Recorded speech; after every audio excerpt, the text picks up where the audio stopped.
Well, greetings, imagination connoisseurs. Once again, it is I, your pharaoh of physical media. That's right. Call me what you want. Don't call me an immigrant. Not here in LA. Not today. I'm really not one. I've got papers, please. And you know who knows all about papers? I'll tell you. Somebody who has a rich history that can probably tell us exactly like what's happening in California is very similar to what happened in 1933. Saarbrücken, Deutschland! Mr. Dieter Bastian. Rob, I don't know about papers, but there's one thing I can tell you. I'm not in the Epstein files. And I say, greetings, imagination connoisseurs. Dieter here. Here I am, Rocky like a hurricane. And welcome to the B&B Motel for Let's Get Physical Media. And Rob, what is happening in LA? Well, what is happening in Los Angeles, Dieter? All I can tell you is that, look, nobody likes unchecked immigration, right? You know, you don't want people to come into your country illegally because you have no record of who and what they are, where they're doing, where they're going. So it makes sense to crack down on illegal immigration. That said, California has an incredibly rich and diverse immigrant population. Some people came here legally, some people came here illegally, and some people came here illegally decades ago. They have family members that were born in the United States, so not everybody can be demonized as a criminal. However, there are draconian methods that are now being used by ICE. They're not announcing themselves. They're coming in military vehicles. They're essentially terrorizing people. Now, I understand behind it the idea of taking people here who are here illegally is a good thing. There is definitely a criminal element, drug cartels, people that want to do the United States harm. But anyone who's lived in California for any length of time understands that most of our immigrant population, documented or not, are here to make better lives for themselves. They've fled violence and tyranny in their own lands. They've come here. They've had family members that have been here legally for a long time. They've come to meet those family members. So it's a complex issue. Now, if you want to make it black and white and say, oh, everybody who's here illegally should be deported, half of our economy in California is driven by migrant labor. So who's going to pick the fruit? Who's going to be handymen and handy women? There's a lot of our economy that is, let's face it, jobs that a lot of people don't want to take, that our immigrant population is happy to do so. And, you know, I think it's pretty interesting that they've made California, we're a target, obviously, for the new administration. Obviously, Gavin Newsom. I mean, they're talking about getting rid of the governor and the mayor of Los Angeles. Is that what they're going to do now? I don't know, but it's certainly going to be interesting. It seems to me like the playbook they told us they were going to run is being run. So it's what a majority of Americans voted for, I guess. All I know is that it's incredibly disruptive and it's not going to go anywhere good. You know? Yeah. And now that there's 2,000 National Guard troops have been called up, where's that going to go? We'll see. We'll see. I'll tell you one thing. It's really, we should all go watch Andor again. And you know, somebody said, you know, comparisons to Andor are cringe. Okay. Yeah. Which I finally actually did, Rob. I finished Andor season 2 finally with the last 3 episodes, which were really, I think, 3 great episodes. But as then, my testament, perhaps the show shouldn't have been called Andor, considering the last 3 episodes, 1.5 of those episodes, he's nowhere to be seen, you know, just saying. But they were great episodes and they totally fit into the Rogue One canon. And even Star Wars 3 Theory got around to watch them finally. Right. What can you say? And Rob, from not so good news to actually good news, considering our physical media, there was an article I heard in my favorite outlet, Rob, where I was mentioned, you know, that variety stuff. It's true. And I heard there was a nice article. It's true. I have the article right here. I'll just have to read it to you. I can't put it on screen. Well, maybe I can't put it on screen. Let me put it on screen. I'll do it quickly. I'll put it on screen. Let's see what I can do here. I have to do it quickly. New screen capture. Let's do a new screen capture. Yeah. Hang on, and I will go to configure and put it into Arc. It's a great article. let's see how it's going to look on screen. Let me just make it big. You won't see my face when I'm reading it, but I'll put the article up. It appeared in Variety. And here's the article. And I will read it to you. First of all, I know before I start reading this article, let me put the output here so you can see it. Nice. Boutique Blu-ray labels thrive in the digital age, defying streaming dominance. South by Southwest London panel finds the romanticism of having physical product. And this article comes to us from Naman Rachmachandran. I'm sorry I killed your name, buddy. This was published on June 7th. Great, Rob. Rachmachandran. Rachmachandran. Yes, he's Rachmachandran. So here's the article. This is water wet? Okay. In an age where streaming services dominate entertainment consumption, boutique Blu-ray labels are experiencing an unexpected renaissance. Unexpected to whom? Not to the people that watch this show. With industry leaders citing a growing hunger for tangible, curated film experiences that digital platforms cannot replicate. Speaking at South by Southwest London's Why Boutique Blu-ray Labels Are Thriving in the Digital Age panel on Friday, as if this is a discovery, Louise Buechler, head of marketing of Arrow Films, and Chris Holden, managing director of Second Sight, outlined how their companies have carved out thriving niches in an increasingly digital landscape. The boutique Blu-ray market has drawn frequent comparisons to the vinyl revival, which it is not, with both formats appealing to collectors seeking physical ownership and premium quality, which is true. Recent data from the British Association for Screen Entertainment, BASE, they're so base, supports this trend, showing 4K UHD Blu-ray format grew 21% year over year in 2024, moving 1.3 million units worth $38 million. So, this is interesting. The 4K Blu-ray format grew 21% year over year in 2024, moving with the other formats decreasing, but 4K sold 1.3 million units worth 38 million. Now, I don't know if that's only in the UK, but that's not a whole lot. 38 million to support a format is not a lot, but maybe that's only in the UK, not worldwide. Considering the big DVD days, certainly not. No. Right. I think they've been likened to vinyl with the resurgence of vinyl, said Holden, whose company Second Sight Films has operated for 31 years. There's that same collectability factor that, coupled with quality, streaming a film is never going to have the same quality as a disc with compression and everything. It's having tangible products. I've always been a collector of things, added Buechler, who has been with Arrow Films for over a decade. It's just so much nicer to pick up a nice box, open it up, read the liner notes. It's a lot of different experience than just kind of pressing play on streaming. So I think the romanticism of having a physical product kind of works across vinyl and film. Both executives emphasize the increasingly sophisticated restoration processes that set boutique labels apart from mainstream releases.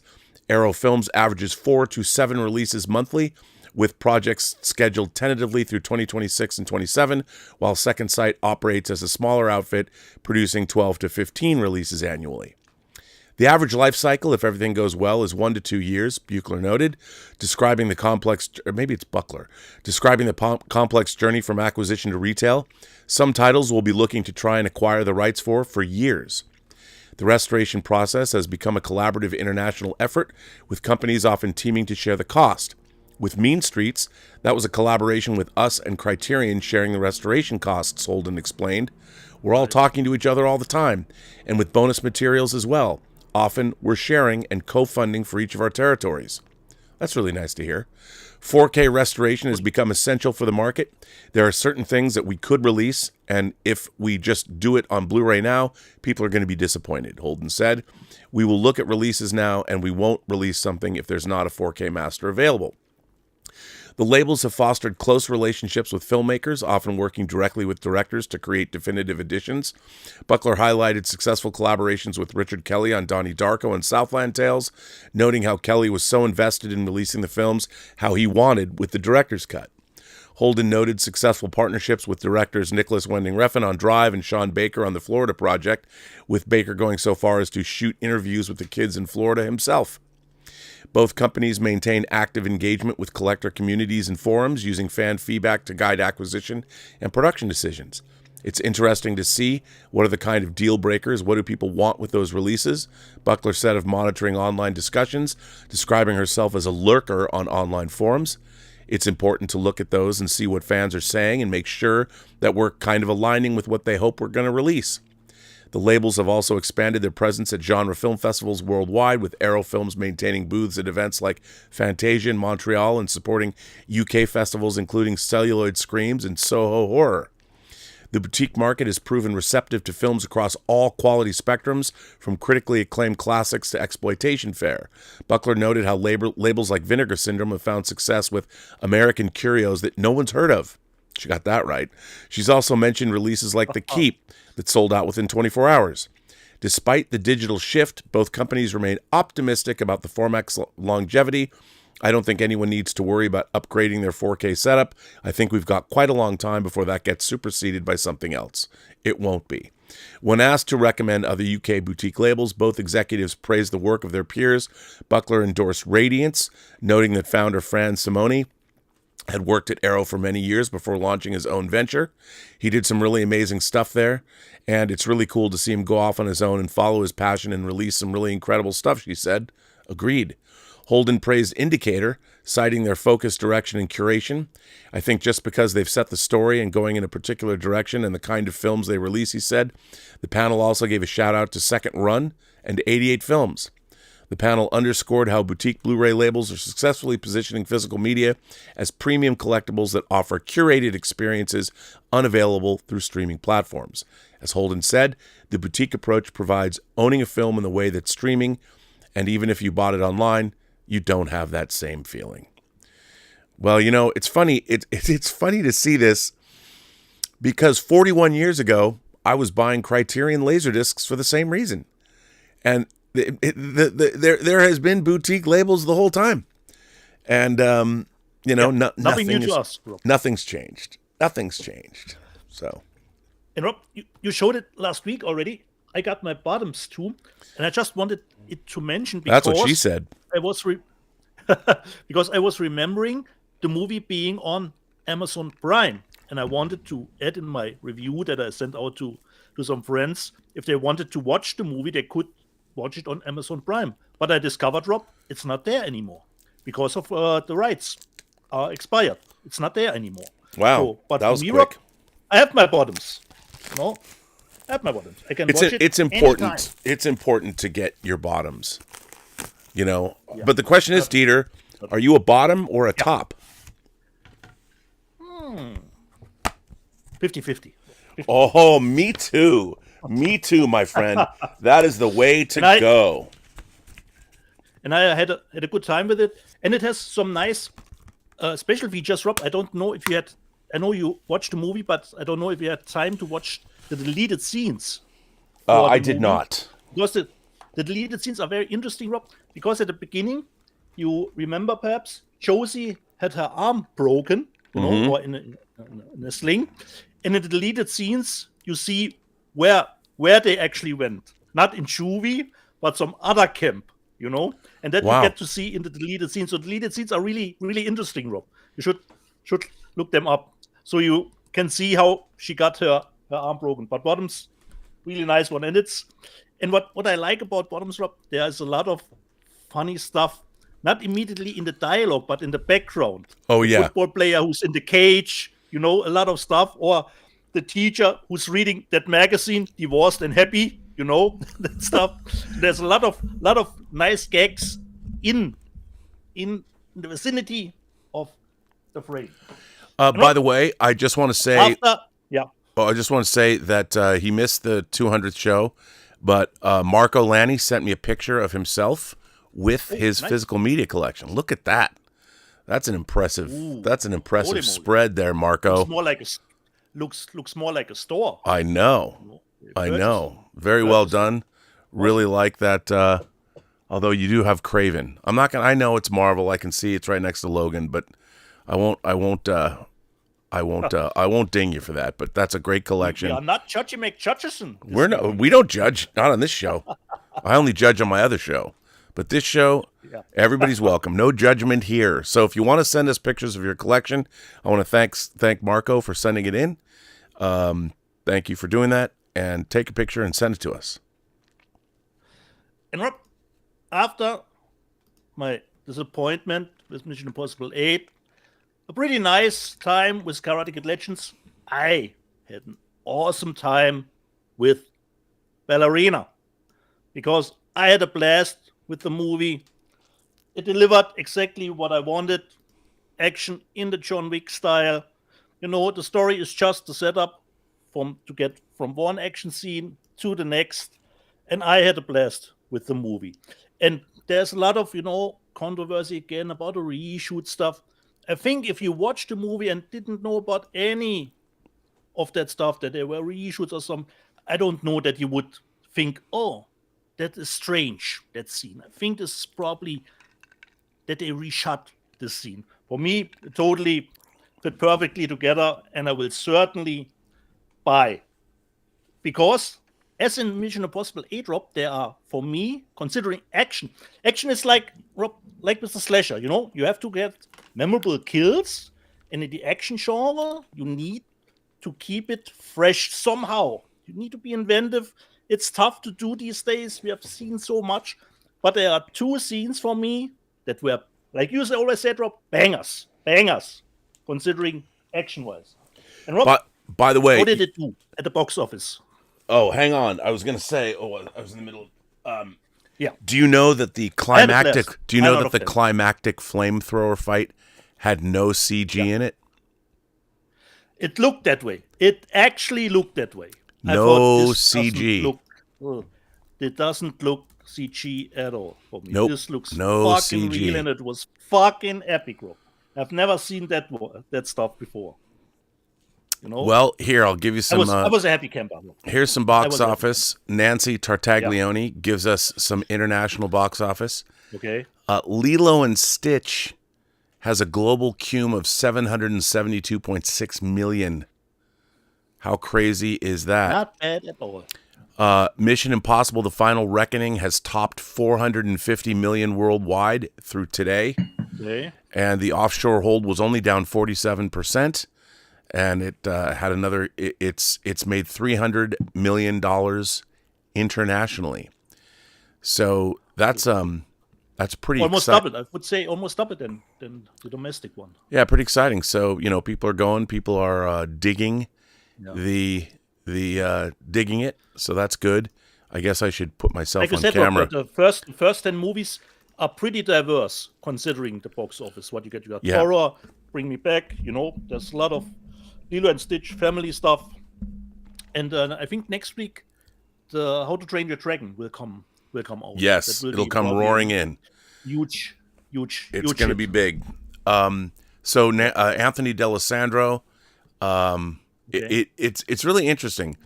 Ballerina only made 25 million, which is odd. A little bit low. 25 million opening, even after an A cinema score, one of the best in the John Wick franchise. While that grade for the Len Wiseman directed movie is under the franchise's best in show, John Wick Chapter 4, it's well above the original John Wick.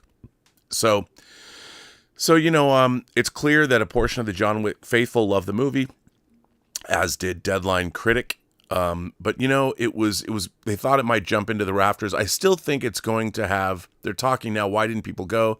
There's something to be said that when the movie popped on tracking 3 weeks ago, respondents were upbeat that the movie was from the world of John Wick, but when they looked closer, noticed that Keanu Reeves wasn't entirely in the movie, and Lionsgate made it obvious. But They did something really weird with the review embargo. It was bizarre. They left. Yeah, so that was a bizarre one. And after I've seen it, Rob, I asked myself, why? I have no idea.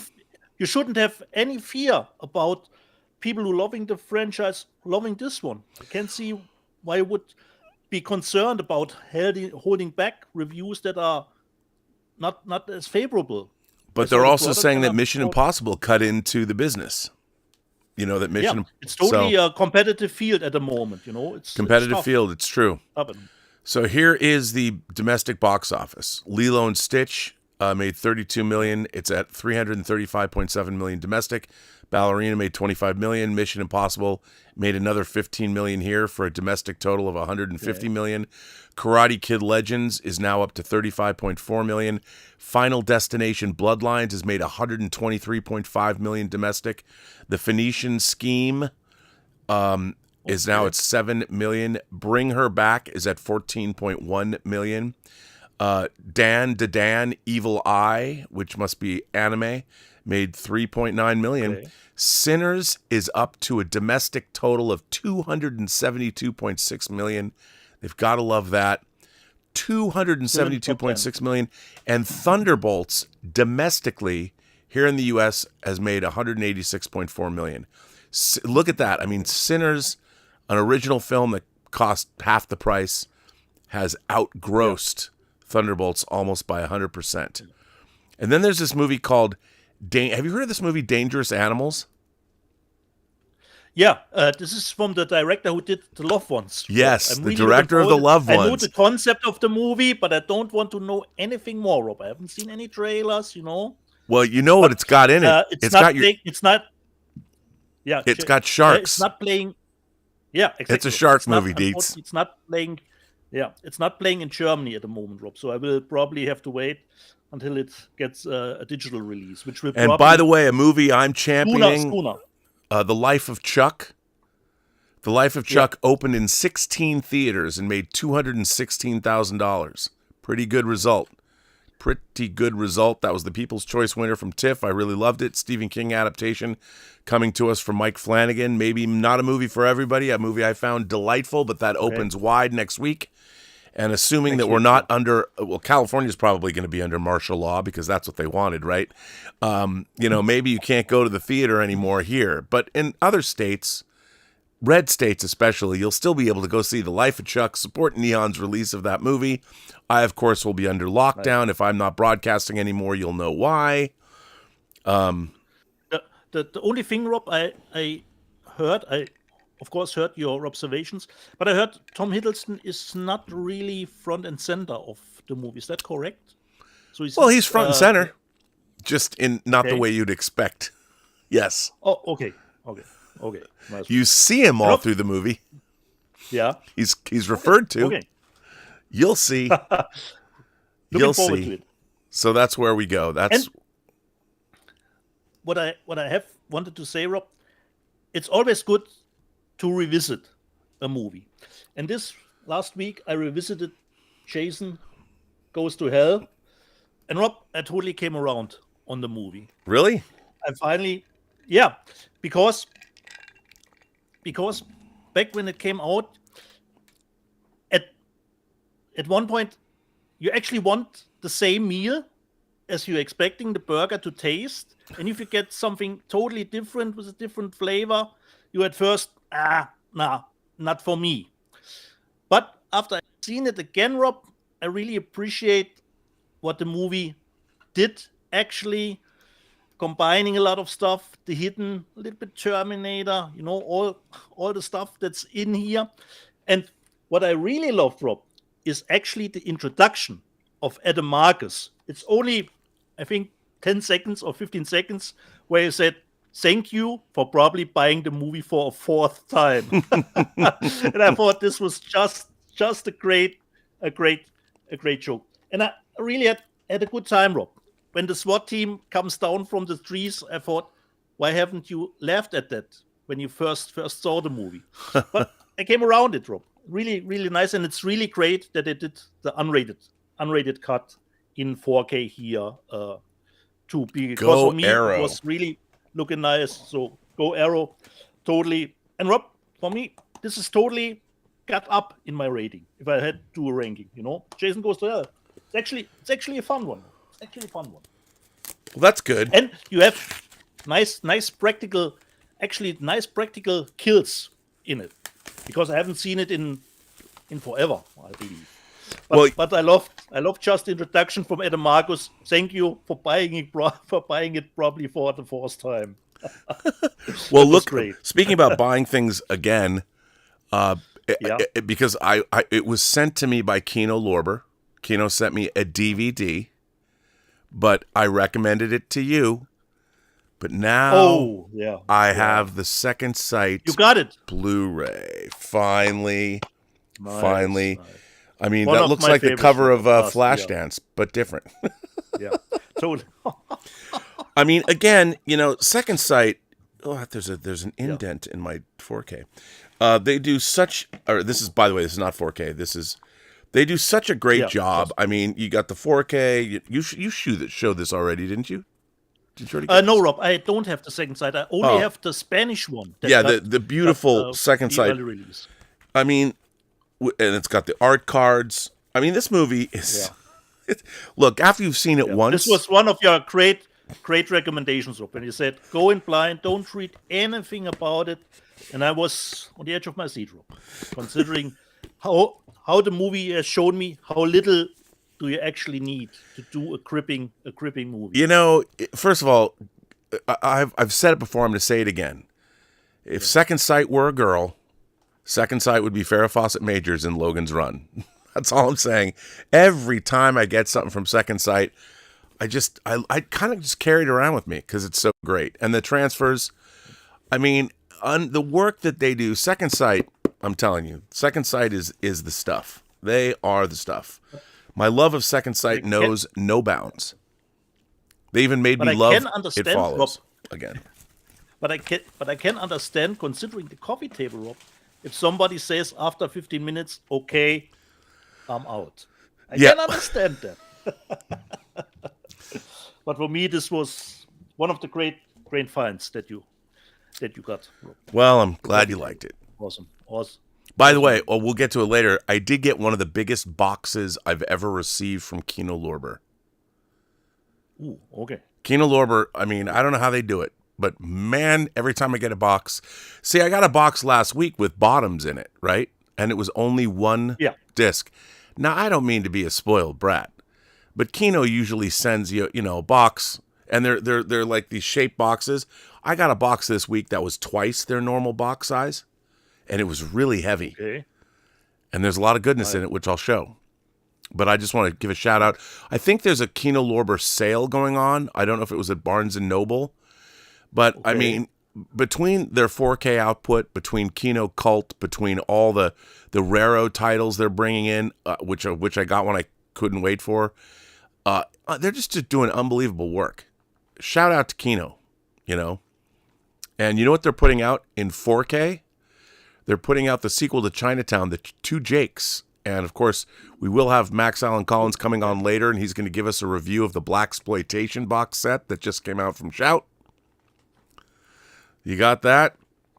Max recorded a commentary along with Heath from Serial at Midnight for the upcoming Two Jakes disc that Paramount's putting out. Oh, nice. So Max Allen Collins is not just a Mystery Writers of America Grandmaster. He's also somebody that creates special features.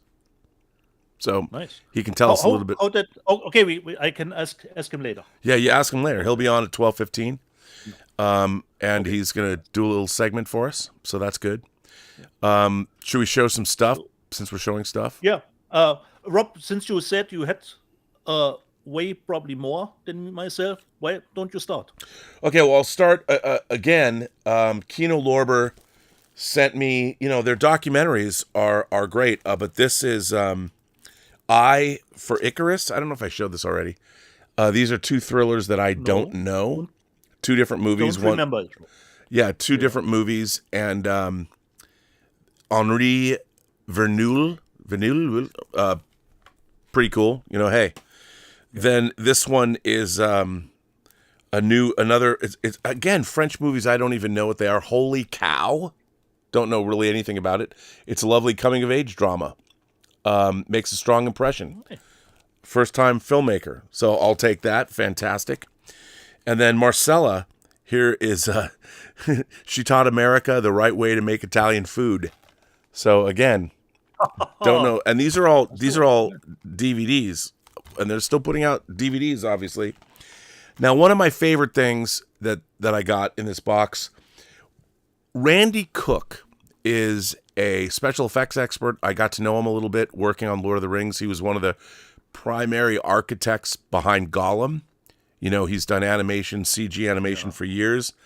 But there was a movie that he starred in, and it's pretty interesting. He plays the villain in this movie. I, Madman. This is a hard movie to get. I, Madman. And of course, in Kino cult style, 2 different... this artwork, I think it was probably newly commissioned, but both pieces of art are great. And it's great to have this. I know that Randy Cook would be stoked that this came out. There's a lot of audio commentary here, and Randy Cook is on the audio commentary with the director. They have a making of I, Madman piece. So this is really neat. This is from 89, a horror film from 89 that was hard to find for a while. So thank you for that. Nice. And then, again, a great collection of films. Bob Clark, who directed A Christmas Story and Black Christmas. Murder by Decree with Christopher Plummer playing Sherlock Holmes. Right? Does he play Sherlock Holmes? I think so. Yeah, right? And then, of course, you got James Mason and Donald Sutherland in here, too. And then, of course, more Rogerio Deodato, who made Cannibal Holocaust. A new 4K restoration of Live Like a Cop, Die Like a Man. Again, a lot of bonus features here. This is a brand new restoration. This sounds great. And it says it's one of the most violent and unconventional Italian films of all time. All right. And then Promise or Anything, an early Warren Beatty film from 1966. I'm a big Warren Beatty fan. I've never seen this.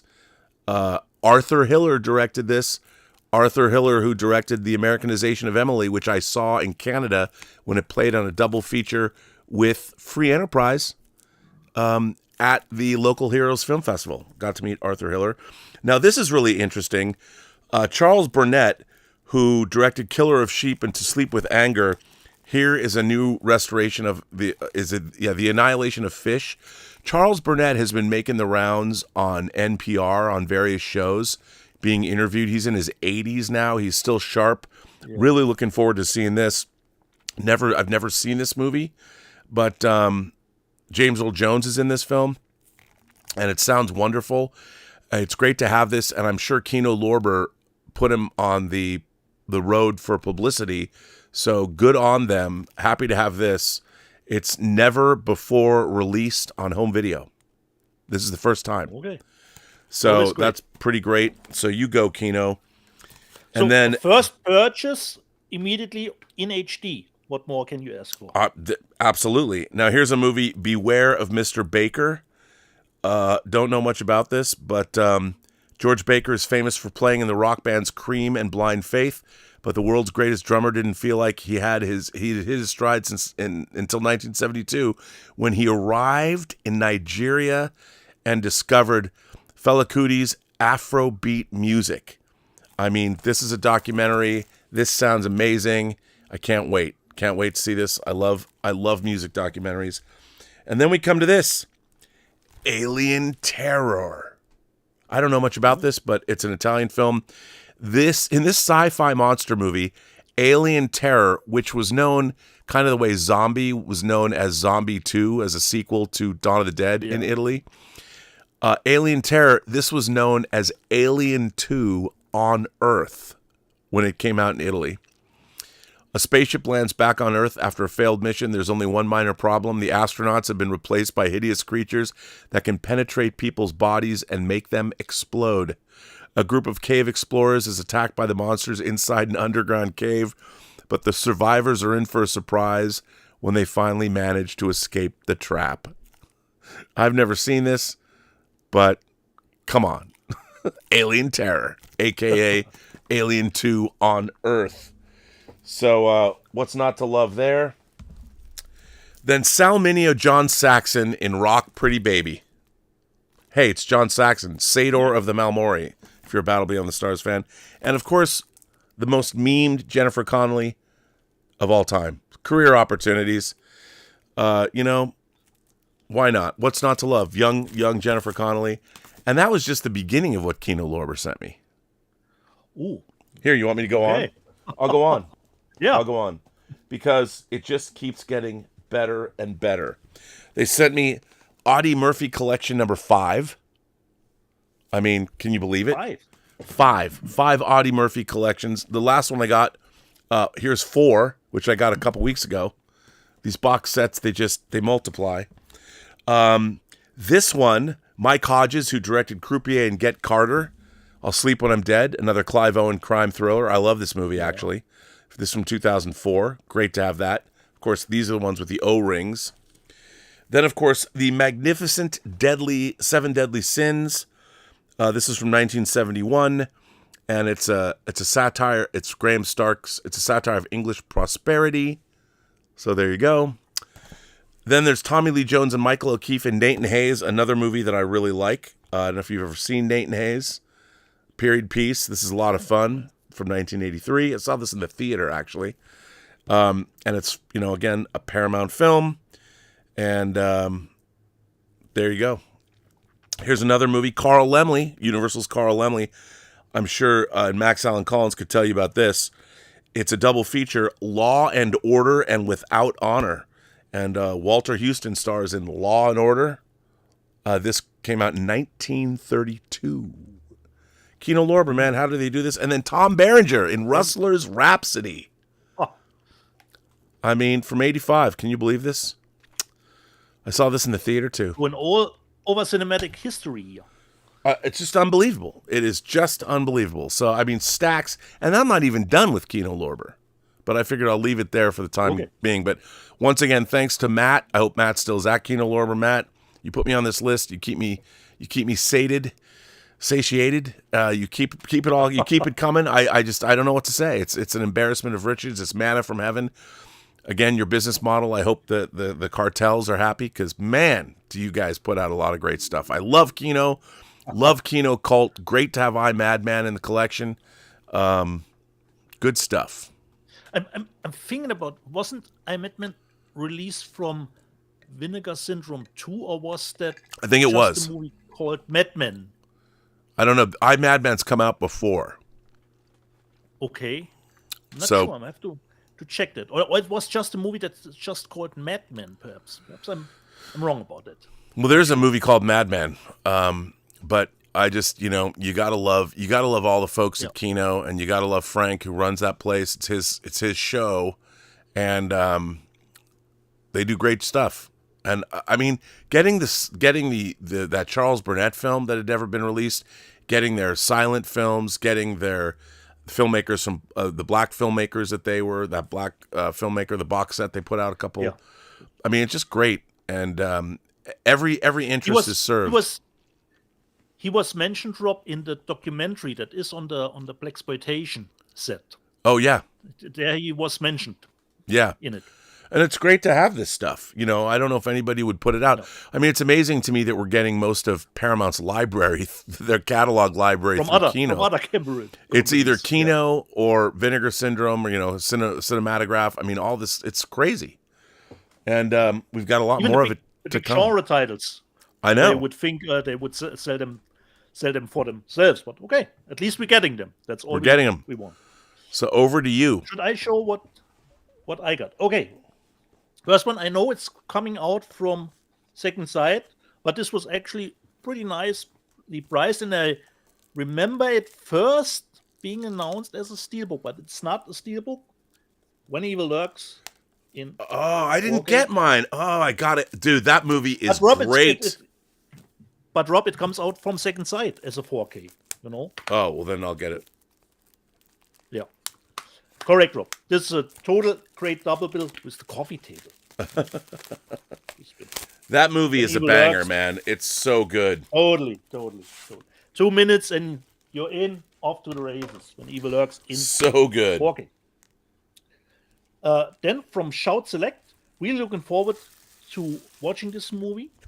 How it will look, because it has a distinctive style. I got Skycap and the World of Tomorrow. Really looking forward. Nothing special to it. Blu-ray.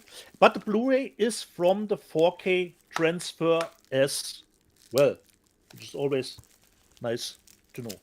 Sky Captain in the World of Tomorrow. Then let me just see. Going over there, I don't know if it's Cat in the Bag. The movie is a little bit older. Perhaps I bought it because here in Germany I have to be very careful, Rob, because they're sneaky bastards, Rob. They release stuff again under a different title, a little bit different cover, and you think it's a new movie, but not. It's actually not. But I'm not sure about that movie. And actually, Rob, you probably know the director of this one. I've got The Taking of Deborah. Yeah, Adam Robitel. He and I were in Australia together for a year. I love Adam Robitel. He's great. Yeah. So this is just a Blu-ray, and I did a little bit research because the movie is actually from 2014. So this is probably, help me, Rob, this must be before he did the Escape Room movies. The Taking of Deborah Logan. Then we often speak of coffee and cake movies here. I've got from Criterion, Rob, the 3 and the 4. Oh, those are, yeah. Have you seen those? They're great. Not yet, Rob, considering quality. So we have both the 4K and the Blu-ray, and comes with probably you can fold it out as usual with Criterion.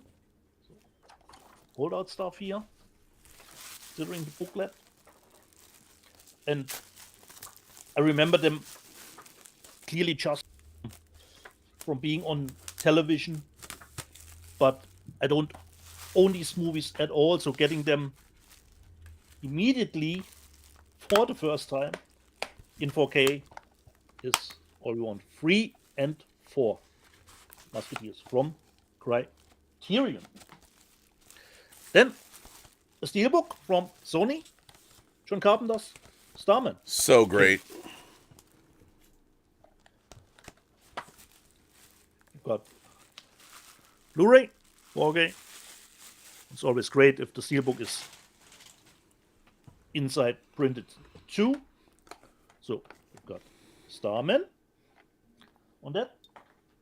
Then let me just see. Okay, I'll get to this one later. I'm here, people, to warn you about movies that you don't need to buy. It's enough if I buy them. And I was totally not expecting much, Rob, and it totally delivered that movie on not expecting much.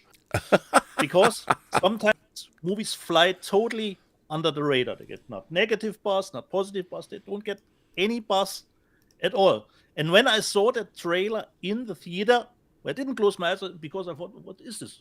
Wait, Paul W.S. Anderson has a new movie out I don't know about with his wife again? So I bought it, Rob. I bought In the Lost Lands from Paul W. Anderson. And what an ugly motherfucker, Rob. the look of the movie, how anyone can look at that and say, this is a great looking movie. It's actually not the story. The story would be fine. It comes from George R. R. Martin. The story would be fine. But the complete look of the movie totally killed it, Rob. Besides the other stuff, so considering Monster Hunter from him was a flop, which I pretty much enjoyed actually, but this is really the low bar. I would rather watch all of his Resident Evil movies again before I watch In the Lost Lands again. And speaking of Paul W. S. Anderson, there is no extras here on it. And his discs always came with good extras, so that there is nothing more on this. That tells me something, Rob. In the Lost Land, I'm not surprised that this one didn't do well at all. The look for the movie, Rob, horrible. That look. Wow, that's boy, to get that response from you is wow. Yeah. Because Rob, you know how simple I am. You can get me with action and style. Simple. Yeah, because you're both a bottom and a Not- top. Yeah, correct. Correct, Rob. You don't. I'm not always. Oh, the story must be the best. If you give me great style and action, I can give a lot of. But actually, the story is actually not the the weak point here. Even if there's a lot of stuff perhaps missing, considering the world building, the view or world view, But how it's shot, I don't kind of understand it, Rob. When you look at that movie and you say, okay, this is I know you want to give it a unique style and look, so 300 Mad Max, some kind of mixture, but it just looks dreadful, Rob. Just looks dreadful. That movie even played in the theaters is beyond me. And especially when I saw, Rob, that the budget was 55 million, which is a decent budget, not much. But if you have told me, Rob, in the Lost Lands, they shot it in soundstage, cost 5 to 10 million, I would say, yeah, it looks that way. But 55, I don't know, Rob. I don't know. Wait a minute. I just want to point out, the Alex Zorb in the chat goes, that's called a switch, dude. I know it's called a switch, but it was a callback to an earlier joke, and if I'd used switch, people would have said, huh? What? That's like saying barracuda on the 4th of July instead of shark. Just Right. pointing that out. The next one I haven't seen yet, but I heard good things about it, considering Trash Panda. This is, as far as if I'm correct, it is from Pooniverse, and it is the Peter Pan movie, which actually is called Neverland Nightmares.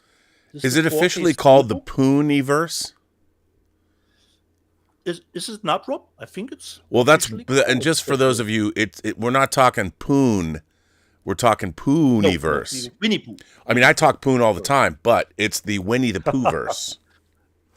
So we have the 4K and the Blu-ray, and I heard pretty decent things about it, Rob. So I said, okay, I'll give it a shot, because Winnie Pooh, Blood and Honey, the second one, which actually pretty decent. So I'm looking forward to this one, Rob. Not seen it yet. Neverland Nightmare, there. Peter Pan version. The last two, Arrow stuff. At first, the taking of Pelham, 1, 2, 3, different cover artwork. Beneath, I think, Rob, you showed the Kino Lorber 4K. Yeah, I don't have mine yet. I think you have the It's been sent. Kino Lorber that you showed. No, but I ordered okay. the Arrow too. I have the Kino Lorber, but I love that movie, so I did order the Arrow. The Arrow is, of course, you have to be careful. This is just the 4K. Could be the Kino, could be 4K and Blu-ray, perhaps. And you have booklet in it for the movie. So, as always, with Arrow, so the taking of Pelham. Unfortunately, I didn't get my Dark City. Rob, did you get your Dark City? No, they haven't shipped it yet. No, mine either, bro. A lot of people got theirs. Yeah, a lot of. I think it's first come, first serve. I don't know. Could be. But the second one from Arrow, one of my favorites, Password Swordfish. There are two reasons to watch that movie.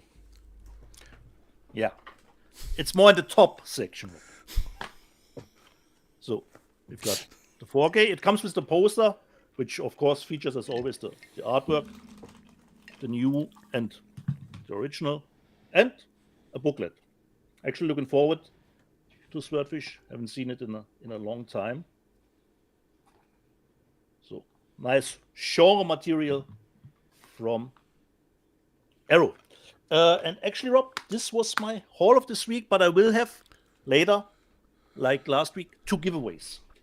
Oh, 2 Perhaps giveaways. a little bit more prolific ones than the last. I had a surprise. Surprisingly, out of the blue, it didn't arrive on time, but I thought it was going to not come out until I wasn't going to get it till like next month. Thank God my Kingdom of Heaven steelbook showed up. Oh, nice, Rob. Nice. It comes out later here in Europe. First of all, it has all of Charlie de Lauzirika's special features on it. This looks incredible. You know, to me, there's an argument that could be made that this is the best director's cut ever. Because it's so different from the theatrical release. And, you know, especially today. It's a very interesting movie. You know, it's all about Jerusalem. It's all about the Crusades. It's a very, very interesting film. I really love this movie, but this version of the movie is definitive. There's no reason to watch the theatrical version.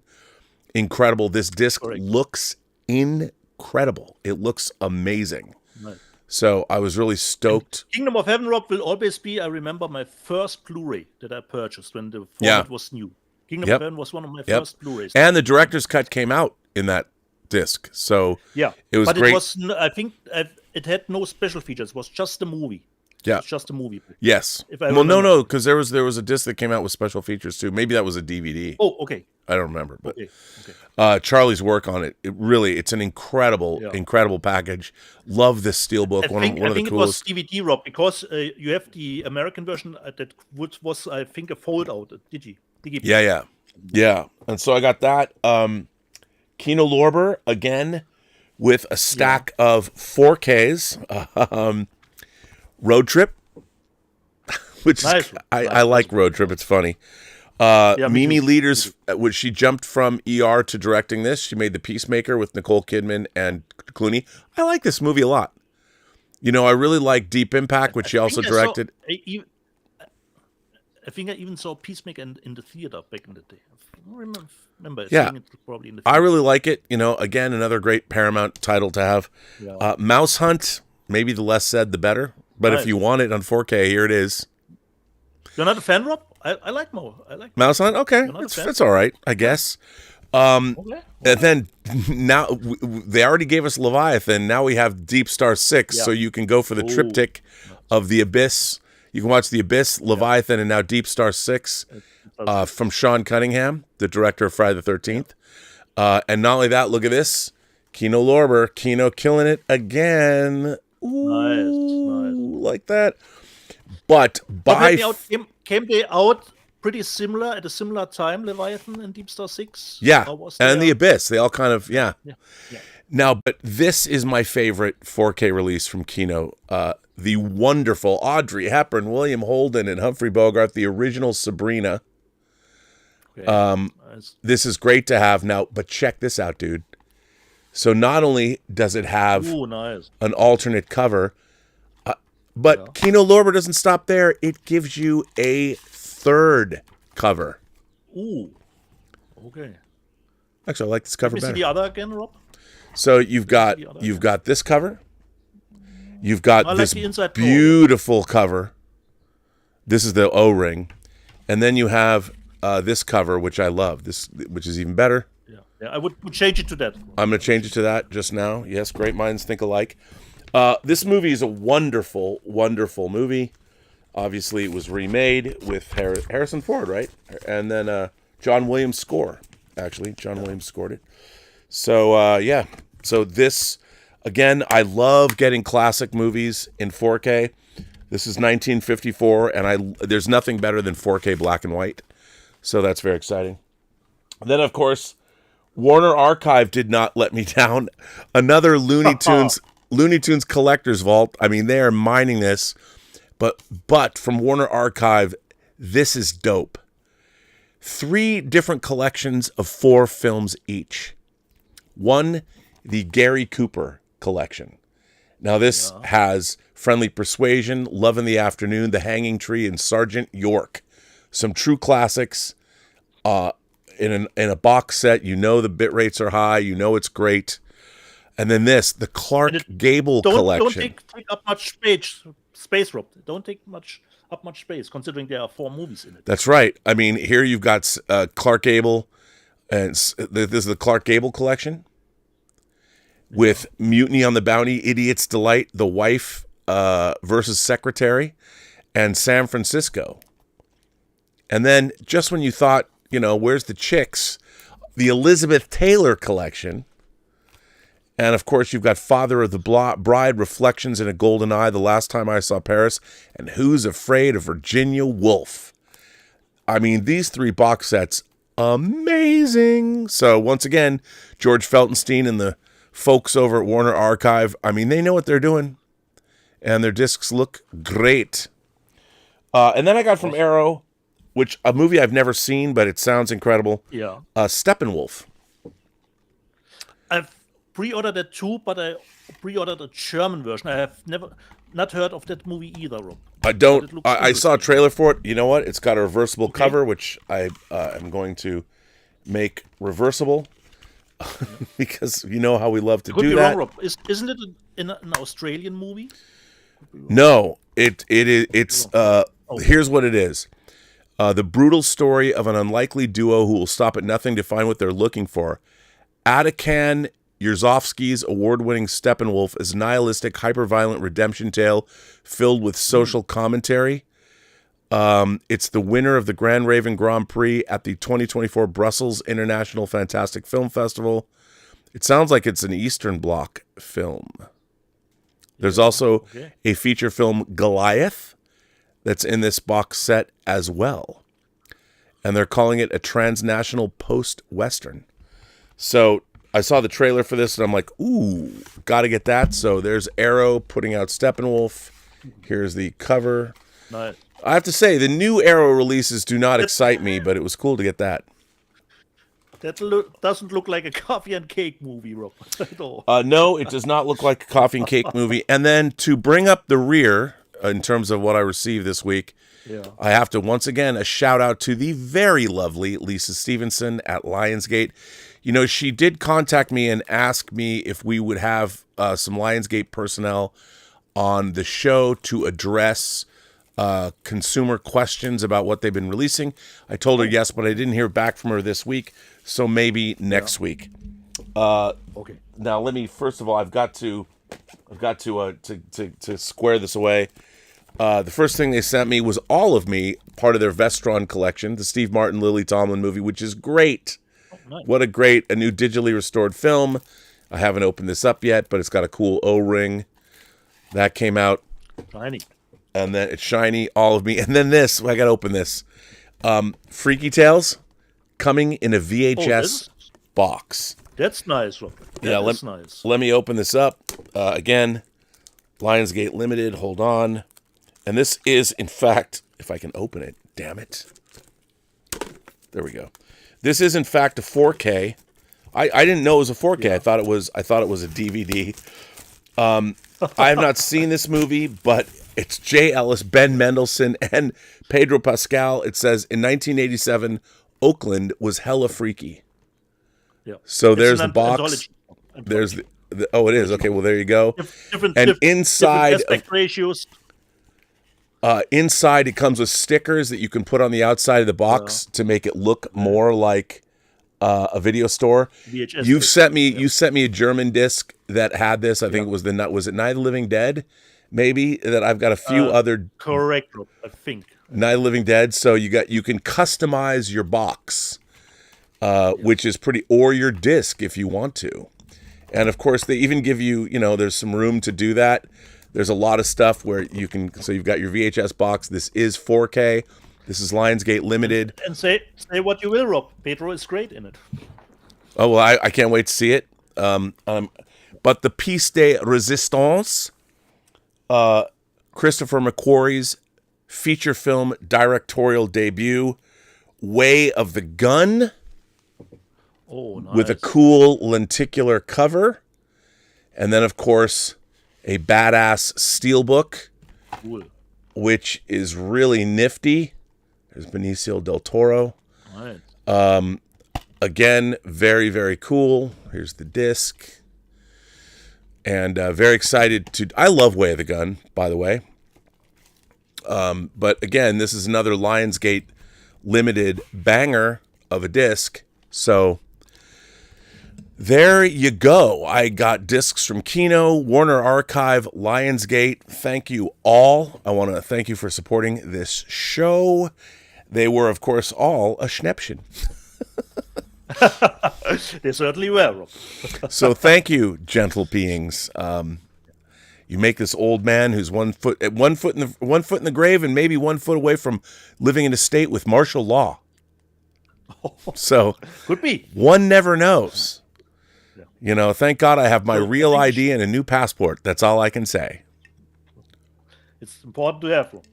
I think we did get some super chats in. Yeah, we haven't even delved into super chats. So, Yeah. first of all, Anonymous just sent in a tip that says, "Thank you." I don't know if that's a good thing or a bad thing, but thank you, Anonymous. I very much appreciate that. In terms of, let's see what super chats start with. Jurassic Joey became a new member. Anastasio Gaming is an Imagination Connoisseur member, and Professor Dang is now a member of the channel too. Ecto1701 asks a very good question. Is the Amadeus director's cut or the theatrical the best to watch? Well, I would say this. I think that the theatrical cut is better than the director's cut. However, the recently released 4K is only the theatrical edition because, interestingly enough, when they created the director's cut, they actually cut the negative of the theatrical version. So they had to go back and do a lot of restoration to get the original theatrical cut, which, by the way, is the Best Picture winning version. The old director's cut, the longer version, which I don't think is, maybe it's just, is it? I don't know if it's director's. I think it's too meandering. It's not as focused because I love Amadeus. But the media book that Warner Brothers put out, the transfer was very waxy, a lot of DNR. It's not great. But the new cut, get that theatrical version. I just recently rewatched it. It is gorgeous. The transfer is gorgeous. Everything about it. Warner Brothers did themselves proud with that release. It's really, really great. So I would get the theatrical cut.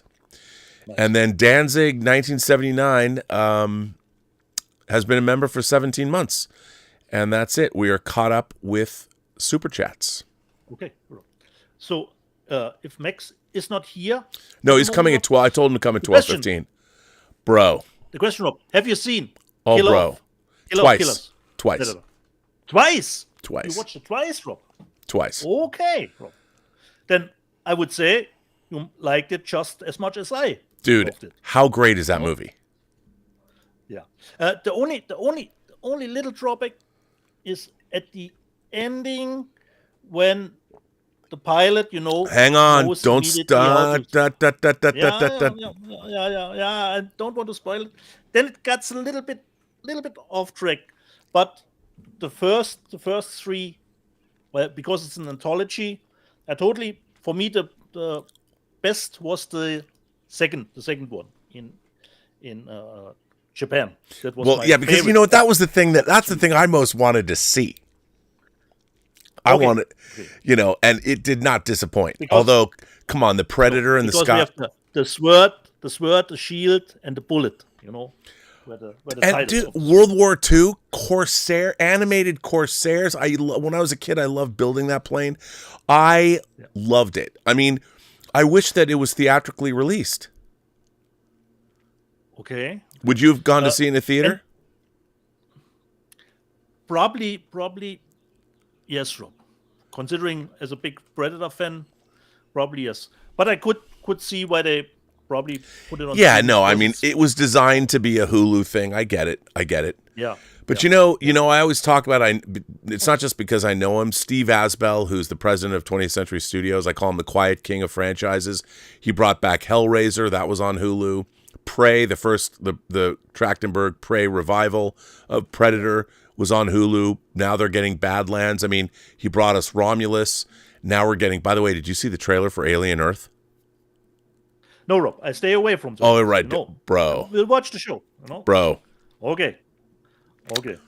Looks like a banger. But I had a good time. The only thing, Rob, for me, considering the animated style, I always have to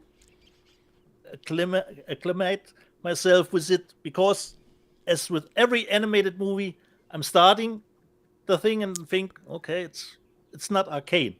It's not arcane, but okay. Then I'll get into it. Well, not a lot is. Okay, but that's okay. I get correct, Rob. Think of it, it's like it was like Blue-Eyed Samurai. Yeah, correct. Blue-Eyed Samurai, which I loved. Yeah. I love that animation. It was awesome. Which was awesome. So really, really good one. And the other one, Rob, I told you about, which is actually has opened here last weekend. One of my favorites this year, actually, The Ugly Stepsister. Okay, I keep hearing about this. Convince me. Tell me. I've heard it's great. Is it great? Rob, how should I convince you? You love your body horror, or do you not, Rob? I do. No. It is a Cinderella story from a different perspective. It does not belong to the Pooniverse. It's a Norwegian movie, and it has a great synth score, which you would think, it doesn't fit with the time period, but it totally works. And it is directed, once again, Rob, by a woman. I don't know what woman is with the body horror stuff, but there's some nice, pretty gross. Dude, what do you mean? What do you mean? Women are queens of body horror. Yeah, The Substance, Raw. Correct, Rob. Yeah. I don't know if Swallow was director. Women know more about body horror than men ever will. And the story is... Bring on the queens of body horror, bro. Yeah. And one of the stepsisters wants, of course, marry the prince because they are in financial trouble. But, of course, she's not the beautiest one. And, but there are beauty operations that could be done in that time period, too. I will not say any more. But for me, totally awesome. The ugly stepsister. It's not from the Pooniverse. Then, Rob, I wanted to ask you if you have finished the studio. Did I? Dude. Now, here's the thing. I think the 2-part ending was not as strong as some of the rest of the show. For me, this was actually the weakest. It was pretty, and the first episode was annoying as fuck, but the rest of the series was hilarious. Yeah. And I have to say that Pediatric Oncologists, the episode Pediatric when he goes with the doctors, might be my favorite half-an-hour show of the year. Pediatric Oncologist was so great. My favorite, actually, Rob, was the Golden Globe stuff. Can you mention me? That was great too. It was, all that stuff was so great. But Pediatric Oncologists, man. Really looking forward to the second season, which got greenlit. And then I was surprised, Rob, this week already, The Accountant 2 showed up at Amazon Prime Video. But I watched the first one again to remind myself of the first one a little bit stronger. I think the second one is a little bit lower in my rating than the first one. The stuff with John Bernthal and Ben Affleck is great. Yeah. The chemistry, the humor is there. But what killed it for me, Rob, have you seen it, Rob? The Accountant 2? Mm-hmm. For me, it was the Whiz Kids, the computer kids that could do anything that the plot needed. That was a little bit too far-fetched. But there were so many good scenes. The dating scene in the movie, the speed dating. There's so many good things in the film. But you're right. For me, the computer Whiz Kids were a little bit too much for me. And Rob, if you get banged your head, you can easily be a super assassin later. Sure, why not? No problem. No problem at all. Why not? Yeah. So The Accountant 2, and for me, it was one of those cases where I say it could rein in the running time a little bit, because it was 130 minutes. Okay. I liked it. This was not the stuff that I've seen. Oh, the only thing, Rob, we haven't talked about, Last of Us, Part 2 or Season 2. We didn't talk about it? I don't think so, Rob, because we had a week that we... Oh, right. It was our week off. Yeah, correct. And I'm one of those few people who love the show. There was only one frustrating thing for me. Like Cody Leach said it best, the last episode felt like an episode ending in a season, but not good as a finale of a season. Yeah. I don't know why they didn't... The problem is for me, now the waiting time for the next season. If you said, Rob, okay, if you say to me, either they shot it back to back, the third season will come in 6 months, I would say, okay, that's fine for me. But to have to wait 2 years, I would have made 3 more episodes and get the Abbey day 1, day 2, and day 3 2, and then we could have the climax in the theater be the end of season. Yeah, I mean, I could see that. I just, to me,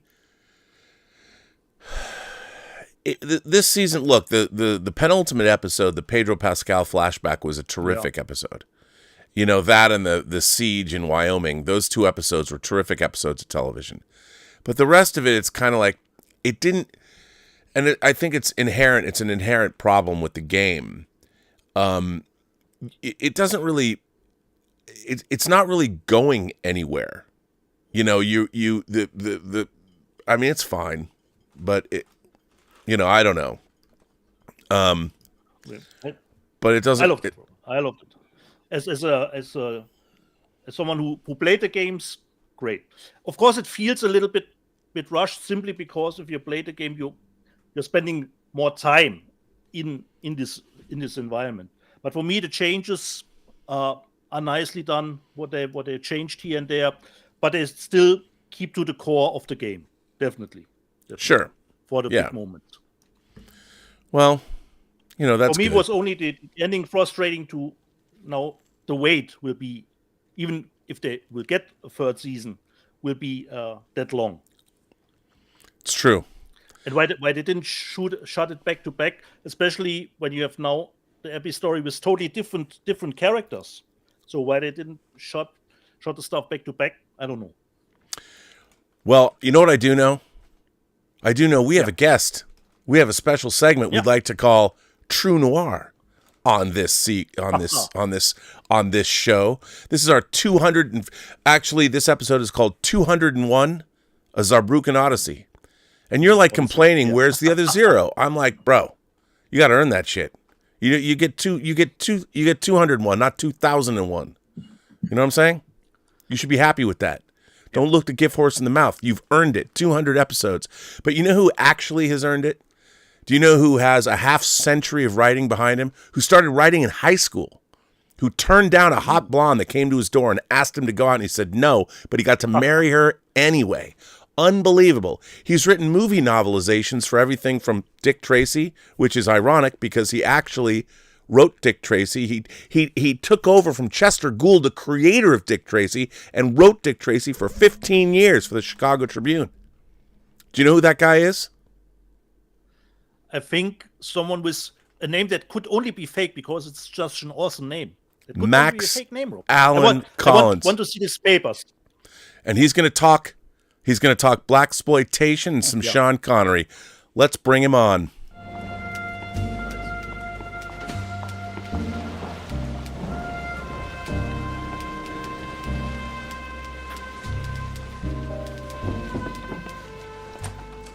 Mr. Max Allen Collins, welcome to Let's Get Physical Media. This is your segment where you talk about film noir, you talk about detective fiction, you talk about all kinds of things, crime and things we shouldn't talk about, but we will anyway, because you're here to tell us.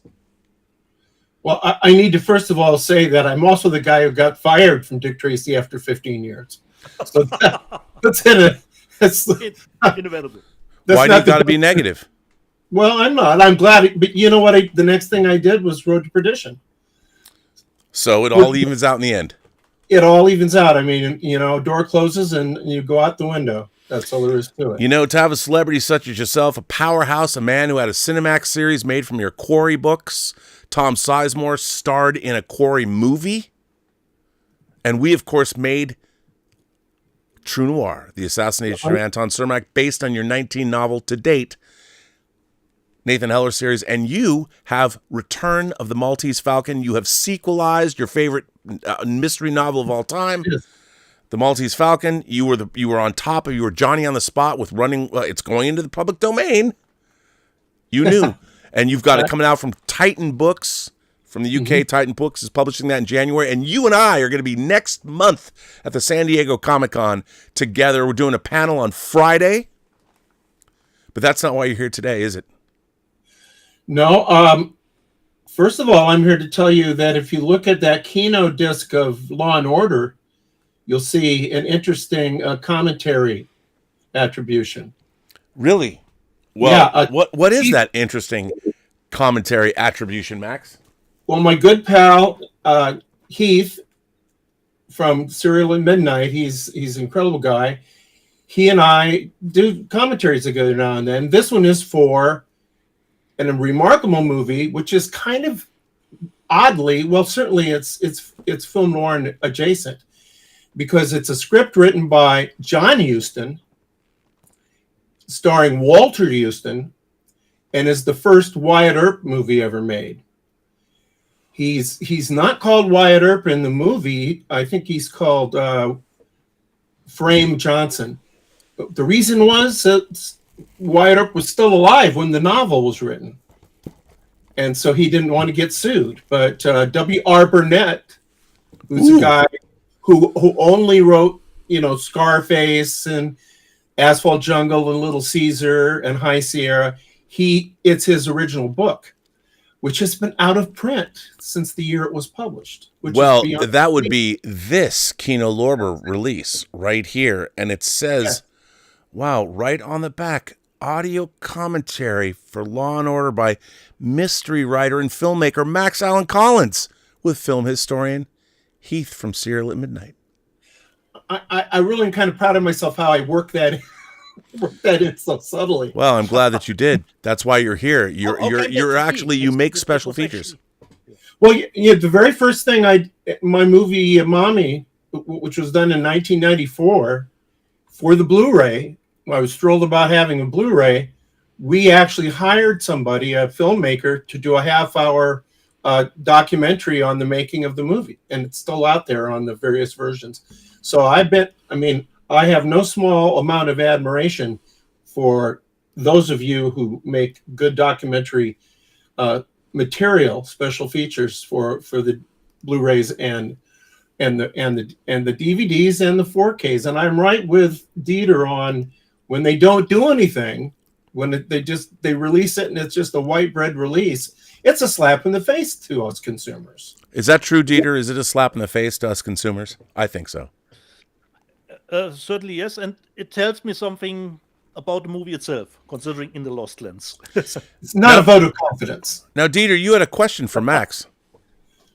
Max, how came that collaboration that you could do an audio commentary for the movie came into being? How did... Well, it Heath, who he enlisted me to do some commentaries with him. I've done a few with him. And then Kino will send out a list of things that are kind of available to people to say, gee, I'd really like to do that one. And when I saw that it was Law and Order and I knew what the backstory was, and I've written a novel about Wyatt Earp. And so I just said, Heath, go after it. And Heath Holland went after it. And I think we did a good job. And we just did, as you said, and this is very noir centric, The Two Jakes, which is much as you have been a To Live and Die in LA apologist, Rob. Wait, apologist? Apologist? Apologist? I was gonna ask Max, could I'd like to be your Huckleberry, but apologist? No, you're an exponent of. But I've had to be kind of an apologist of The Two Jakes because it's a wonderful movie that a lot of people either dismiss or don't pay any attention to. And I think the reason for that is that it's really hard to be a sequel to Chinatown. Because the first thing people are going to say is, well, it's not Chinatown. And of course, you know what else isn't Chinatown? Every other movie, So that's true. I view Two Jakes not as a sequel, but as a coda.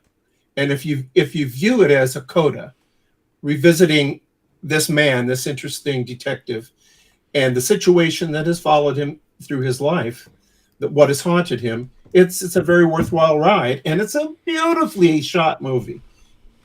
Just gorgeous. So, well, we're going to have you come back on and talk about that when Kino Lorber gets us the 4K. Right. I would love to do that because I'm a big exponent of that movie. And I am kind of have to be an apologist. But I'm also going to apologize because I know I'm under the Noir banner here, but we've talked, Rob, about the fact that I like to be able to talk about anything crime-oriented, mystery-oriented, and the blaxploitation box is sure it. It's a bunch of there are. This is from Shout Factory. They just put out Blaxploitation Volume 1. Yes, and it's, I believe, 7 movies. No, 6. 6. And some of them are classics of the genre. Truck Turner, baby. Turner. Who's the female lead in that? Nichelle Nichols, Lieutenant Uhura with a foul mouth the way you always knew she could be. Oh, my God.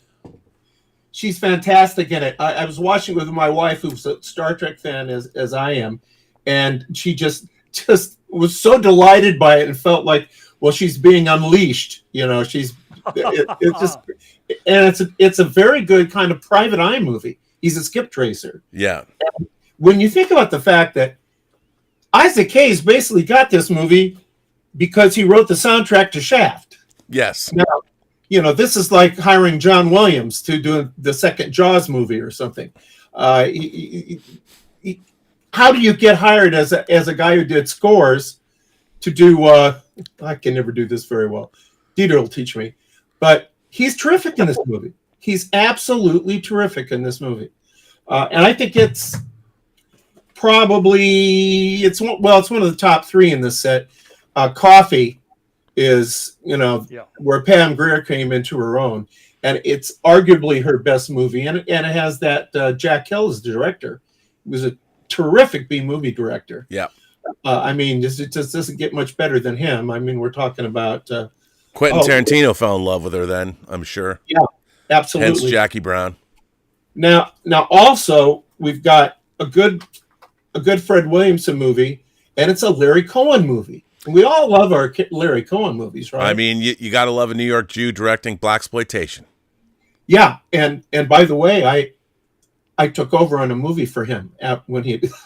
We'll have to talk about that sometime. But I actually was brought in when not they fired Larry Cohen. He'd written his 3 versions of the script, and moved on, and they hired me to clean up after. He was an interesting guy. He did it. He did the I, the Jury movie. Black Caesar is one of the first real blaxploitation films too of the era. Well, yeah, and what's really fun about it, and I shouldn't get too sidelined here, but this really is a kind of traditional gangster movie. I mean, he is not necessarily a sympathetic character. No, he's real. He is a real badass.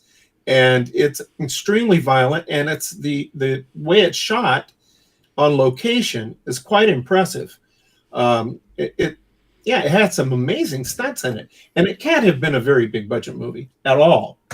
The one that was a big budget movie, probably some permits missing for shooting. I think they may have just overlooked that step. But now in some respects, the best movie in the box is Across 110th Street. Yeah. Which is an actual. This is a movie that happened after they began to see what the blaxploitation movies could do, and it has Anthony Quinn and Yaphet Kotto, and it's based on a novel, and it feels novelistic because it has 3 story threads. So you have some guys that commit a crime that gets out of hand. You have the cops looking to find out who they are, and you have the mob looking to find out who they are, because they are basically hitting a numbers racket collection center. And I think this is a movie you like, isn't it, Rob? I love this film. No, I think it's terrific. Have you seen a movie called Report to the Commissioner? Oh yeah, Michael Moriarty. Oh yeah, man, and that film blew me away when I didn't see it. I saw it a couple of years ago on disc, and it's I don't know why it reminded me of that, but yeah, great film. Because it has some of the Serpico type stuff going on in it, and I know when I saw 110th Street in the theater, I was on its original release. Obviously, I was kind of struck by the fact that kind of a ways into the movie, they reveal that Anthony Quinn is not just a tough cop who you think is the hero of the movie, essentially. He's a very bent cop, extremely bent. He's like getting $2,400 a month from the mob. And he's deep into middle age and feeling guilt and frustration as he sees a younger generation, interestingly, represented by Yaphet Kotto, who's the guy in the suit and the tie.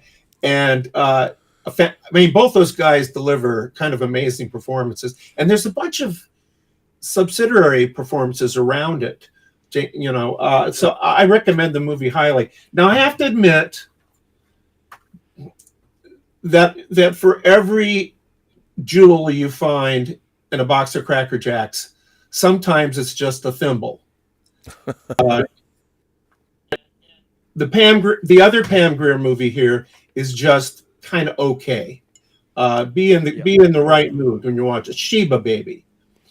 Yeah. Just kind of okay. And Hell Up in Harlem is the sequel to Black Caesar, even though Black Caesar got killed in the last frame. Correct. And changed it. Apparently they came to Cohen and said, we got to have a sequel to this. So it was American International. We got to have a sequel to this right now. And boy, did they make it right now. It's a hard. At least the best cover. It has a great cover. We did not quite make it through this one, my wife and me, and she loves blaxploitation movies. So that's my noir adjacent, because I think all of this stuff flows out of, like, you look at Black Caesar, and that doesn't exist without Little Caesar. Right. Exactly. So it really is a trajectory there. And I do think that James Bond, as he originally was conceived, is really noir adjacent. As you and I have talked about it, Rob, the interesting thing about James Bond is two things put him on the map. One was JFK was seen, had a copy of it on a plane or something and told the reporters that was a book he was reading. That was From Russia with Love. But also, Mickey Spillane, you knew I'd mentioned Mickey Spillane, Rob. Of course I knew. But Mickey Spillane was the big seller at NAL, Signet, paperback reprints. And he didn't write anything for 10 years. And the people at NAL said, there's no more Spillane books. What are we going to do? And we've printed copy after edition after edition after edition of I, the Jury, Kiss Me Deadly. And so they looked around and found the British Ian Fleming, or the British Mickey Spillane, who was Ian Fleming, and even is advertised that way on book covers. Yeah. And so that's one of the reasons why, as this stone Mickey Spillane fan, at 13, I'm dragging my parents to the opening night of Dr. No on a school night yet. Okay. that was a feat. And I have to say, nothing for me or nothing for cinema or popular culture has ever been the same since Sean Connery said, Bond, James Bond. That was the moment. And I've got the... so this box set, Connery Max, the Connery collection has come out. I don't have mine yet. I'm getting those steel books. But these are brand new transfers. They are not the Lowry transfers that we've had for such a long time. These are brand new transfers of the first, actually all six, not the first. There's 7 Roger Moore Bonds, but there's 6 Connery Bonds, not including, by the way, for all you people, don't get mad at me, Never Say Never Again is not an official Bond film. That was a Kevin McClory production. It's a whole different issue. But these are the 6 official Connery Bonds put out on disc. Max, what do you think? You're wrong. What do you mean I'm wrong? You're wrong. It's a real James Bond movie. It's based on Ian Fleming material. It's starring Sean Connery. How the hell more can you be a James Bond movie? Okay, hang on a second, dude. Hang on. It's not. MGM owns it, and they should have put it in the box. No, they shouldn't. They shouldn't. No, because it's a remake of Thunderball. Semi-remake. Well, I mean, Kevin McClory's a douche. He's dead. You know, you can't. It's not an Eon production. It's not Dan Jank.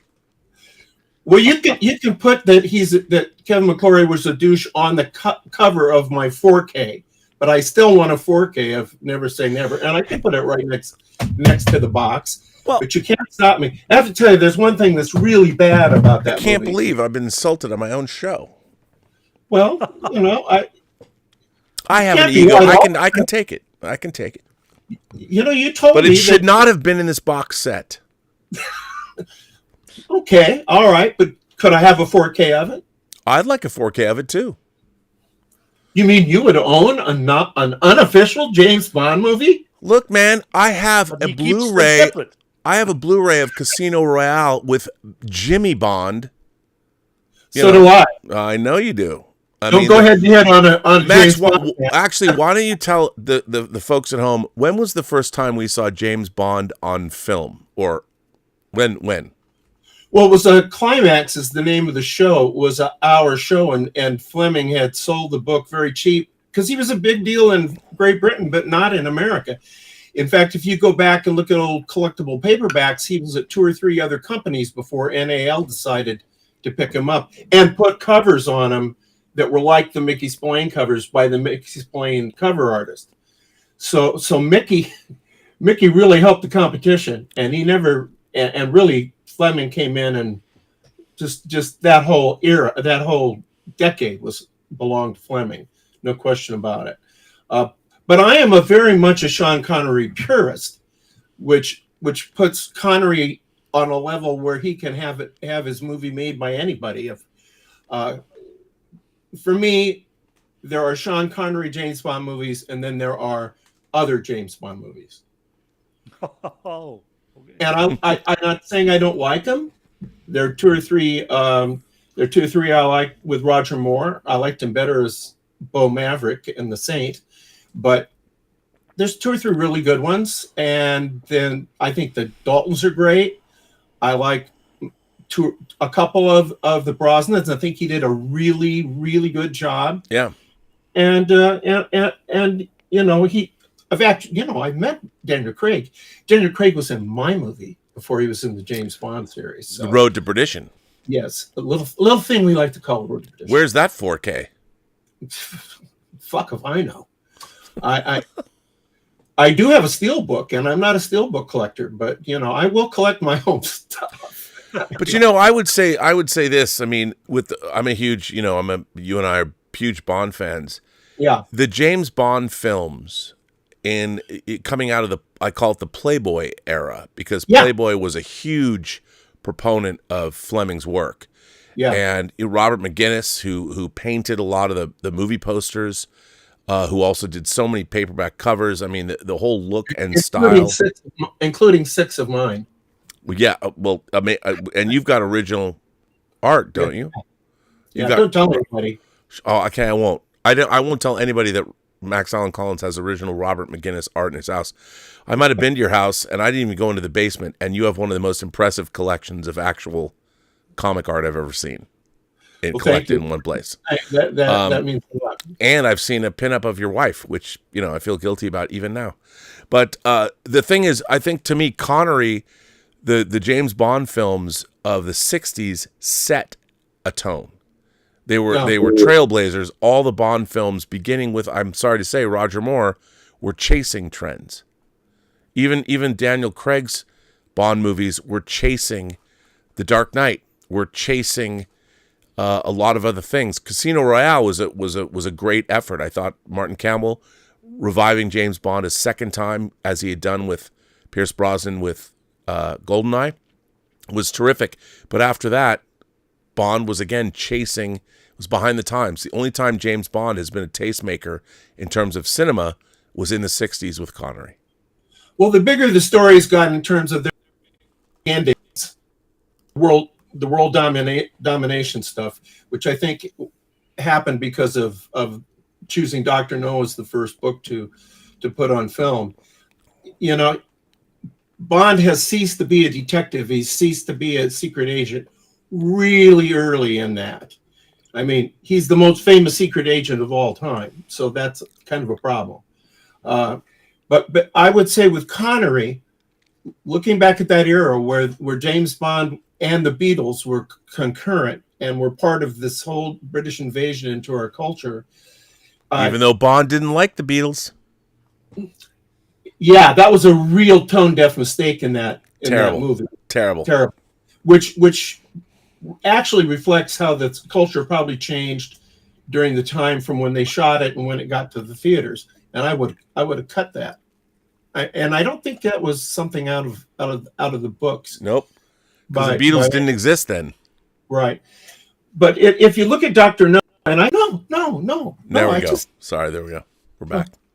I thought you meant I was throttling you over your opinion of Dr. No. Because you mentioned you don't think it works on modern audiences or young modern audiences. Yes.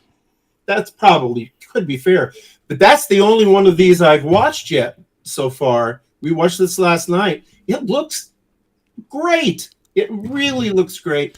And I kind of had in the back of my mind what you'd said about it and was looking at the pace, and the pace is really strong. Okay. But the thing is, you're somebody has grown up with it.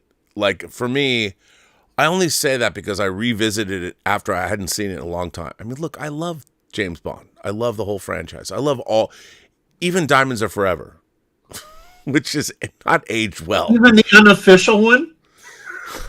It's come on, man. That's official. You know, he donated his fee to charity. Go ahead. Well, no, but I think that it look, as much as I like all the iconic stuff, if it's really hard to get people to go back and look at. It's not just James Bond. It's all kinds of films, because the pacing of movies and the way movies are made really changed, especially editorial changed in the 80s after MTV went on the air in 1981, because people started to realize that human beings could perceive visual information faster. So editorial really, really changed and what's interesting is Bond films. Peter Hunt, who directed On Her Majesty's Secret Service, was an editor for Bond films before he directed. I believe he was on Dr. No. Yeah, well, if you look at what he started to do, one of the things about On Her Majesty's Secret Service was the use of jump cuts. And amazing editorial, speeding up things and doing really interesting. I mean, the Bond franchise, to me, the 60s Bond films, including On Her Majesty's Secret Service, are groundbreaking bits of cinema in terms of visual effects, in terms of physical effects, in terms of content, and the Connery collection that's come out is an important. This new restoration is probably the last restoration of these films, is a really important release, I think. But you have with this longest, it's like the longest running series, except for maybe the Bowery Boys. I mean, it's the longest running series. So every era it moves through is going to define to some degree how the series goes. So Roger Moore is perfect for the 70s. He's actually more perfect than Connery is in Diamonds Are Forever, where Connery just seems bored. I mean, right, really but I mean, Live and Let Die is a blaxploitation movie. Man with a Golden Gun is a martial arts film. It's not until I think the Roger Moore era doesn't come into its own until 1977, when you go to Spy Who Loved Me, when you get once again a widescreen epic, because the first three Bond movies, Dr. No, From Russia with Love, and Goldfinger, were basically 1:6:6 to 1. It's not until you get to Thunderball that you get into the widescreen aspect ratio. So you have widescreen, Thunderball, You Only Live Twice, and On Her Majesty's Secret Service and Diamonds Are Forever. Then you go back to a flat movie with Live and Let Die. You go back to 1:6:6 with Live and Let Die and Man with a Golden Gun. And then you come back to the epic Bond of 1977 and Spy Who Loved Me. That's very well observed. Yeah, I totally agree with that.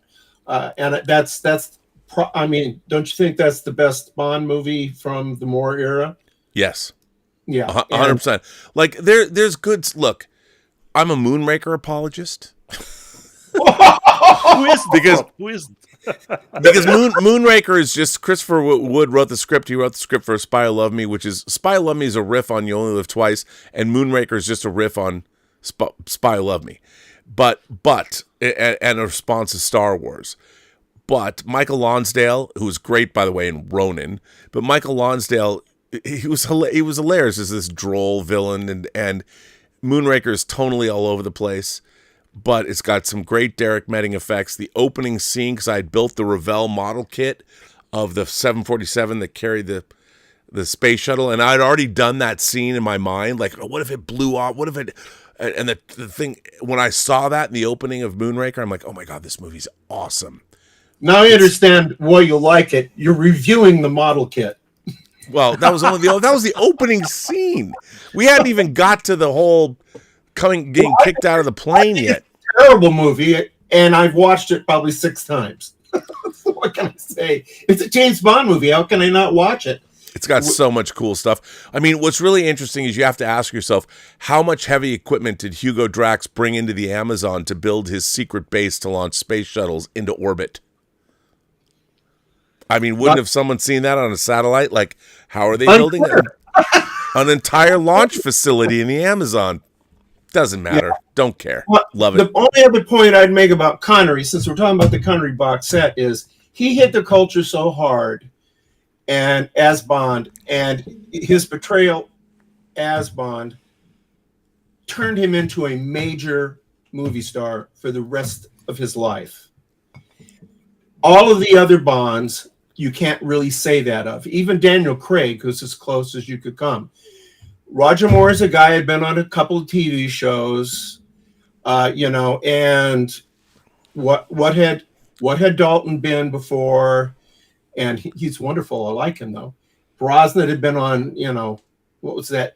Remington Steele. Yeah, I mean, and then, of course we've kind of left out one Bond, haven't we? Mr. Lazenby. He's awesome. But so there's two things going on with Connery. There's Connery as Bond, and there's Connery, the major movie star. And that shows how hard it hit the culture. And just the way that they went from Dr. No to From Russia with Love, which is a very faithful Fleming's novel. And doesn't have much to do with that format of the first movie where you end up with the big scene at the lair of the villain. And Goldfinger returned to that, and we've really never left it since, to some degree at least. Right. I love those movies, but to me, this may be the only don't hold me to this, but this may be the only 4K box of Bond I buy. I already have all of the Craigs on 4K. Come on, dude! I've bought Bond on VHS. On Laserdisc, on DVD, on Blu-ray, and now I look forward to repurchasing all of them. We already got the Daniel Craig box set in 4K. Yeah. What are they? The real question is, and I ask you, Max, I ask you, Dieter, what are they going to do with On Her Majesty's Secret Service? Are they going to put it out as a 4K all by itself? I mean, we can have a Dalton box set. Everybody gets a box set, but maybe George Lazenby doesn't. We could put Casino Royale, the first Casino Royale, in there with it. The Peter Sellers Casino Royale. Yeah, there you go. But no, yeah, I might bundle it. Frankly, I probably bundle it with the Timothy Dalton. With Dalton and two movies isn't much of a box set. No, but I would couple it with Pierce Brosnan, the Dalton ones, and then the Lazenby ones. You have 7 movies there, and then the Roger Moore ones, which you have 7 there. Oh, that's a great idea. That is a good idea. That's a good idea, dude. I like that. I hope they do that. That's a good idea. That makes a lot of sense. So anyway, obviously I'm a big Bond fan, and it was fun revisiting Dr. No and seeing it's pretty faithful to the book as well, and to see it come to life in that fashion. And Fleming apparently early on when Connery was cast, was unhappy, thought he was kind of a roughneck and so on. And then he saw his performance and warmed to him. And I'm glad that he got a glimpse before his premature death of just how effective his character could be on screen. Yeah, well, so what did you think of the transfer? You're a fan? I thought it looked great. Now I'm not, our mutual friend, the Damn Fool Crusader. I don't know what he said about it. He probably has a million things to say about the sound, And I'm a guy who's half deaf from playing rock and roll for 30 years. So the sound is just. Is it a talkie? I'd like to know. Is it a talkie? Okay, that's what I need to know. But beyond that, it has to be pretty bad for me to complain. The images look great. And it doesn't have that kind of dark look that some of the 4Ks have, at least in my experience. The colors pop, and you to some degree, you feel like you're seeing it for the first time. Talking about Dr. No, we haven't dug into the rest, but we will soon. We will soon. My favorite is From Russia with Love. Well, it's the most faithful, I think, to the Connery, the Connery Bonds. That is the most faithful film to Ian Fleming. I mean, I love From Russia with Love. It's fantastic. Well, I want to talk to the fan in you, Rob, because there's a interesting aspect to this in my reaction to Bond, which is that we go from me dragging my parents to a Thursday night showing of Dr. No that nobody knows who James Bond is, to 2-3 years later, it's like the Beatles. Everybody I know is into James Bond. Well, Goldfinger was playing 24 hours a day in theaters. Oh, we would go because there's no physical media, Dieter. We would go and then we'd sit through them again. Yeah. And sometimes we'd sit through them again. And they try to chase you out of the theater because they got people lined up to go into the theater. My wife and I sat through on the first day they opened You Only Live Twice. Right. Just we love. And it's a long movie. It's not.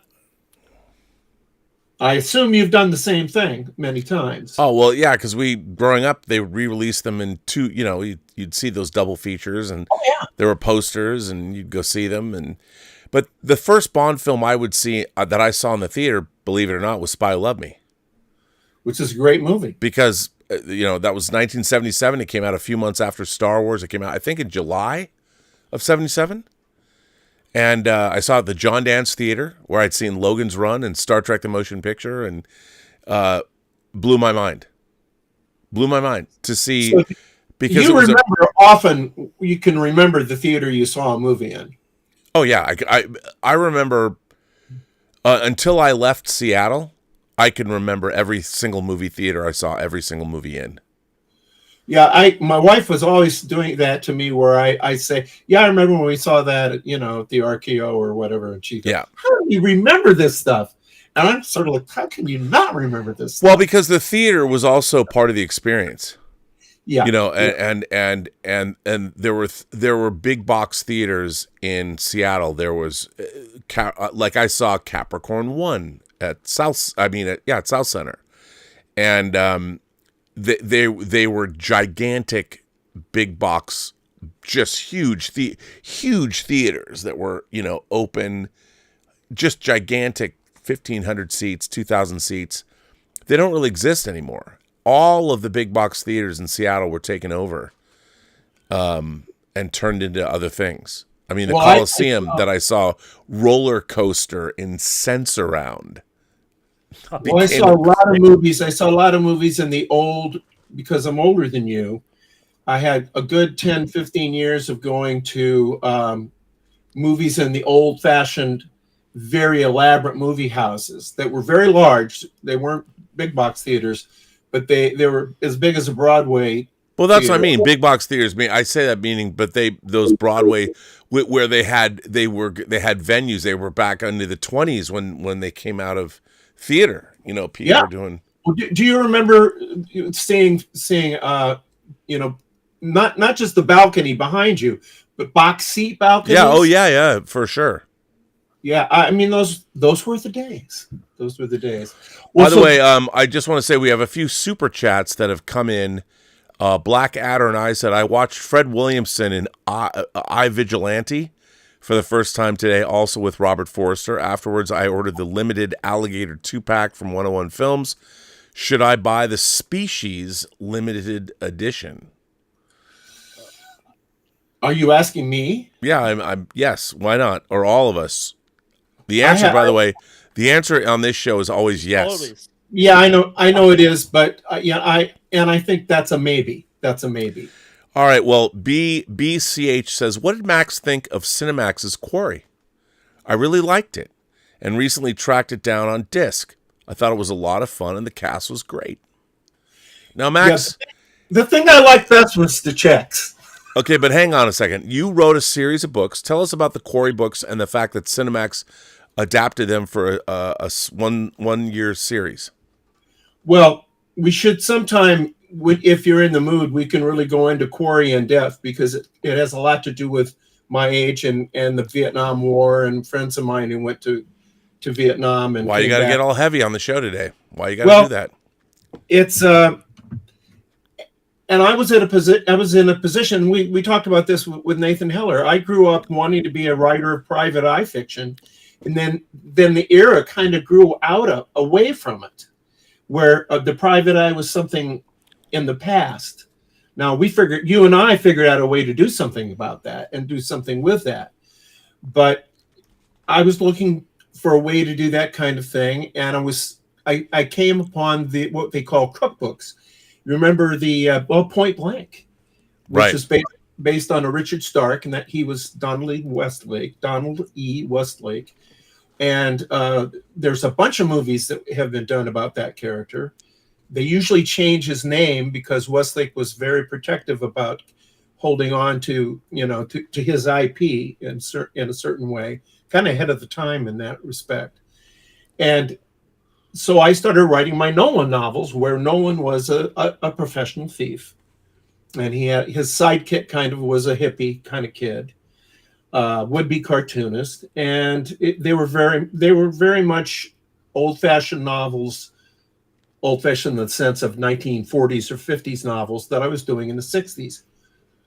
In fact, the first agent I went to basically said, who took me on, he said, I will take you on, Mr. Collins, but I have to warn you, I think you're a blacksmith in an automotive age.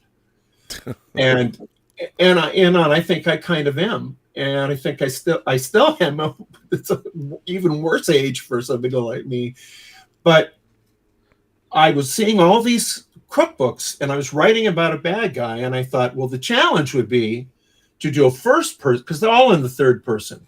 The challenge would be to do it as a first-person character and see what the reader will put up with, and have him be a hitman. Will you come along with me on that ride? And I didn't know people would. And in fact, when I first put my first 2 to 3 chapters in front of the writers' workshop group I was in Iowa City, there are a lot of people really offended by it. Because in the first chapter, he killed a man, and in the second chapter, he did something else with a woman. and I just looked at him and said, "Hey, it's bang bang, get on board." And I do think that's good in a book to tell the reader what they're in for, so they can decide whether they want to take the ride. Don't sneak up on them. I mean, that's something you can do. But I like to say, this is what you're in for. Are you a big boy? You get your big boy pants on? And so I did 4 of these, 4 of them, and in the mid 70s, and the contract was dropped by the publisher. And so I went on about my business and did some other things. Then over the years, I would keep getting fan mail about this busted, obscure paperback series. And so I did another one in the 80s and said, that'll be it. And then finally there was a young filmmaker who wanted to do wanted to do a movie. And so that's a long story, which I won't tell. But so I ended up writing a movie script called The Last Quarry. And it became a movie called The Last Goodbye, starring Tom Sizemore and Bill Smitrovich, by the way. And and so I wrote this book, The Last Quarry, which was supposed to be the end of it. Supposed to be the end of Quarry. Then two surprising things happened. First of all, it sold well, which is always a shock to the system. And the second thing was Entertainment Weekly reviewed it. A bunch of places reviewed it. It got glowing reviews, a paperback. And so it was published by Hard Case Crime. So I thought, well, I guess I shouldn't have written The Last Quarry. Because and so I went to the editor and he said, yeah, you probably made a mistake calling it The Last Quarry. I said, well, why don't I write The First Quarry? And so the next book was called The First Quarry, and I went back and did his whole Hitman years, all that stuff. And that's basically what the TV show was based on. The origin years of Quarry, how he meets this guy called the Broker. And I think they did a very respectable job of it. They got the Vietnam aspect of it right. They got the broker aspect of it right. They got the basic character right.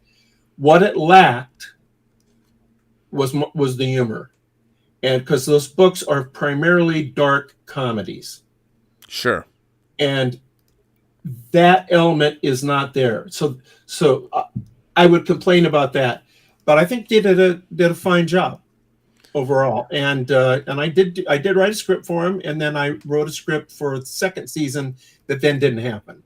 But they were probably going to go on with the second season, but there was I think kind of an argument between the lead and the showrunner, and they couldn't get on the same page. Now, that was a great answer for that question. So thank you. And Max, you could always have done a Hell Up in Harlem situation, Just, they did. Well, I have written book. I wrote a book in 7 days, so and I didn't even get the last day to rest. Well, you guys are great, and I've hogged this more than I should have. And Max, we're not quite done with you yet. No. Is this a Life Achievement Award? Oh, great! No. There's a couple of things that we have to. There's some business that we have to attend to. Really? Because yes, there is. Why would you think that there wouldn't be? I thought maybe you wanted to try to convince me that Never Say Never Again wasn't a James Bond movie. Oh, you know what? Is this going to be an ongoing thing? But it should be, because you're wrong. It's going to be. You're wrong. You're wrong. I'm just saying you're wrong. I'm just going to say that. Now, I want to show you a picture, and you'll be able to see it. Look at this. Oh. I know, you recognize that. Yeah. Oh, look, Road to Perdition. This comes to us from one of our favorite people on this channel, Major Chai Chai, who is in fact an actual retired Air Force major. She went to Japan, and in Japan she found these, and she wrote me, and she says, I'm currently in Japan, and I was wandering various souvenir shops near the Hachimangu Shrine when I went to this one place, and to my surprise, I came across these cinema brochures. I ended up buying about a dozen of them. Most were only about 200, 300 yen.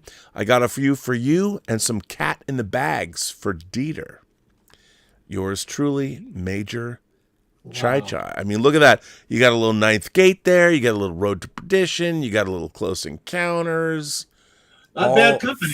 Not bad company. Well, listen, it's been great to have you. Thanks for doing this segment, and thanks for your tremendous insight and the reviews of the new Connery set, which I think drops Tuesday. How'd you get yours early? I ordered it from Groove. Oh. And they get you stuff like in an eye blink. It's true. Yes, they do. They're amazing. So they don't keep up to the release date. If they have the stuff, they send it out. Yeah, it's true.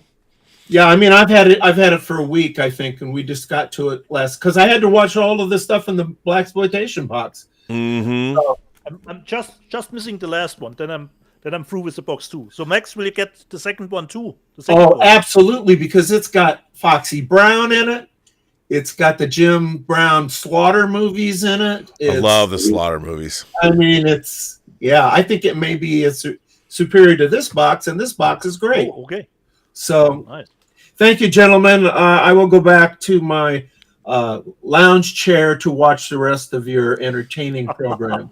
Well, Max, it's great to have you. Thank you so much for being here, and thanks for the reviews. All right, and maybe I'll be back next week if you want me to. Sure, we'll have to ask the audience. They all love you.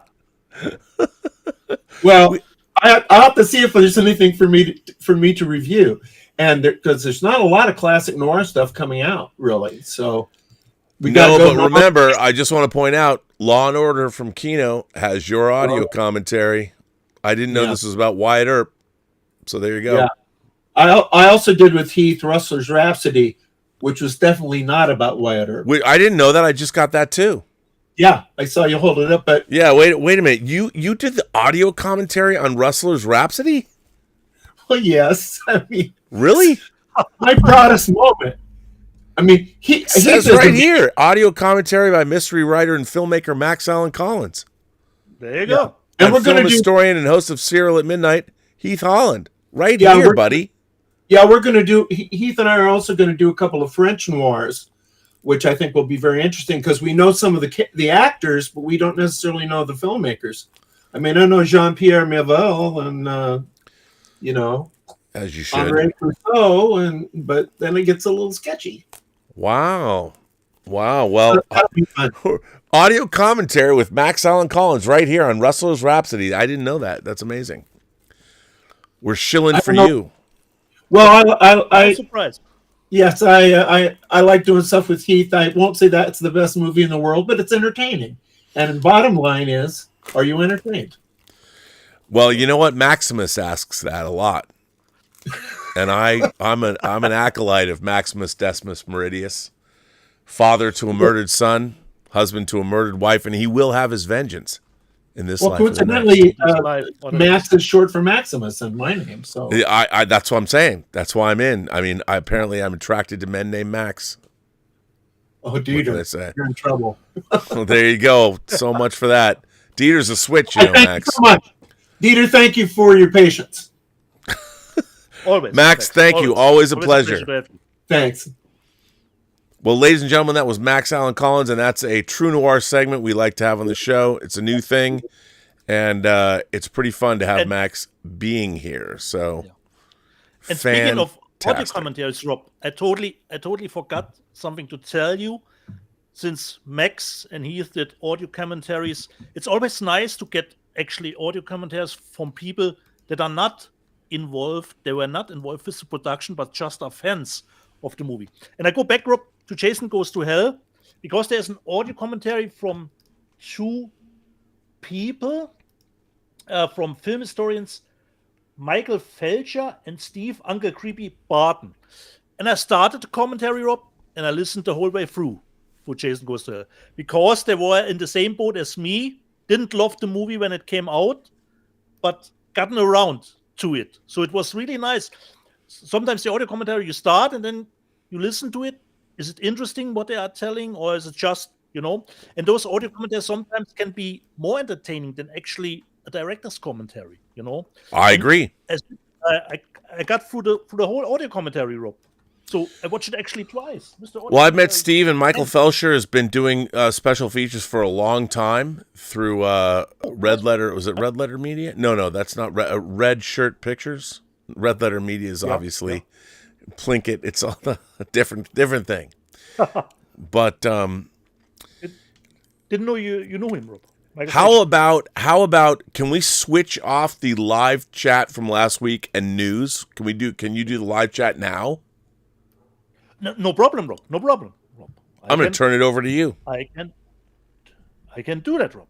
So previously on Let's Get Physical Media, even if I got the 4K from When Evil Lurks, the smaller one, Caramel Slice of Life says, when Evil Lurks 4K at second sight, let's fucking rock. Couldn't agree more. Probably Rob is not there at the moment. Perhaps I can get to that later, because someone wanted to ask him, Brad McAllister, Rob mentioned an author of military novels on a recent observations. Do any of you know who? We will ask him that.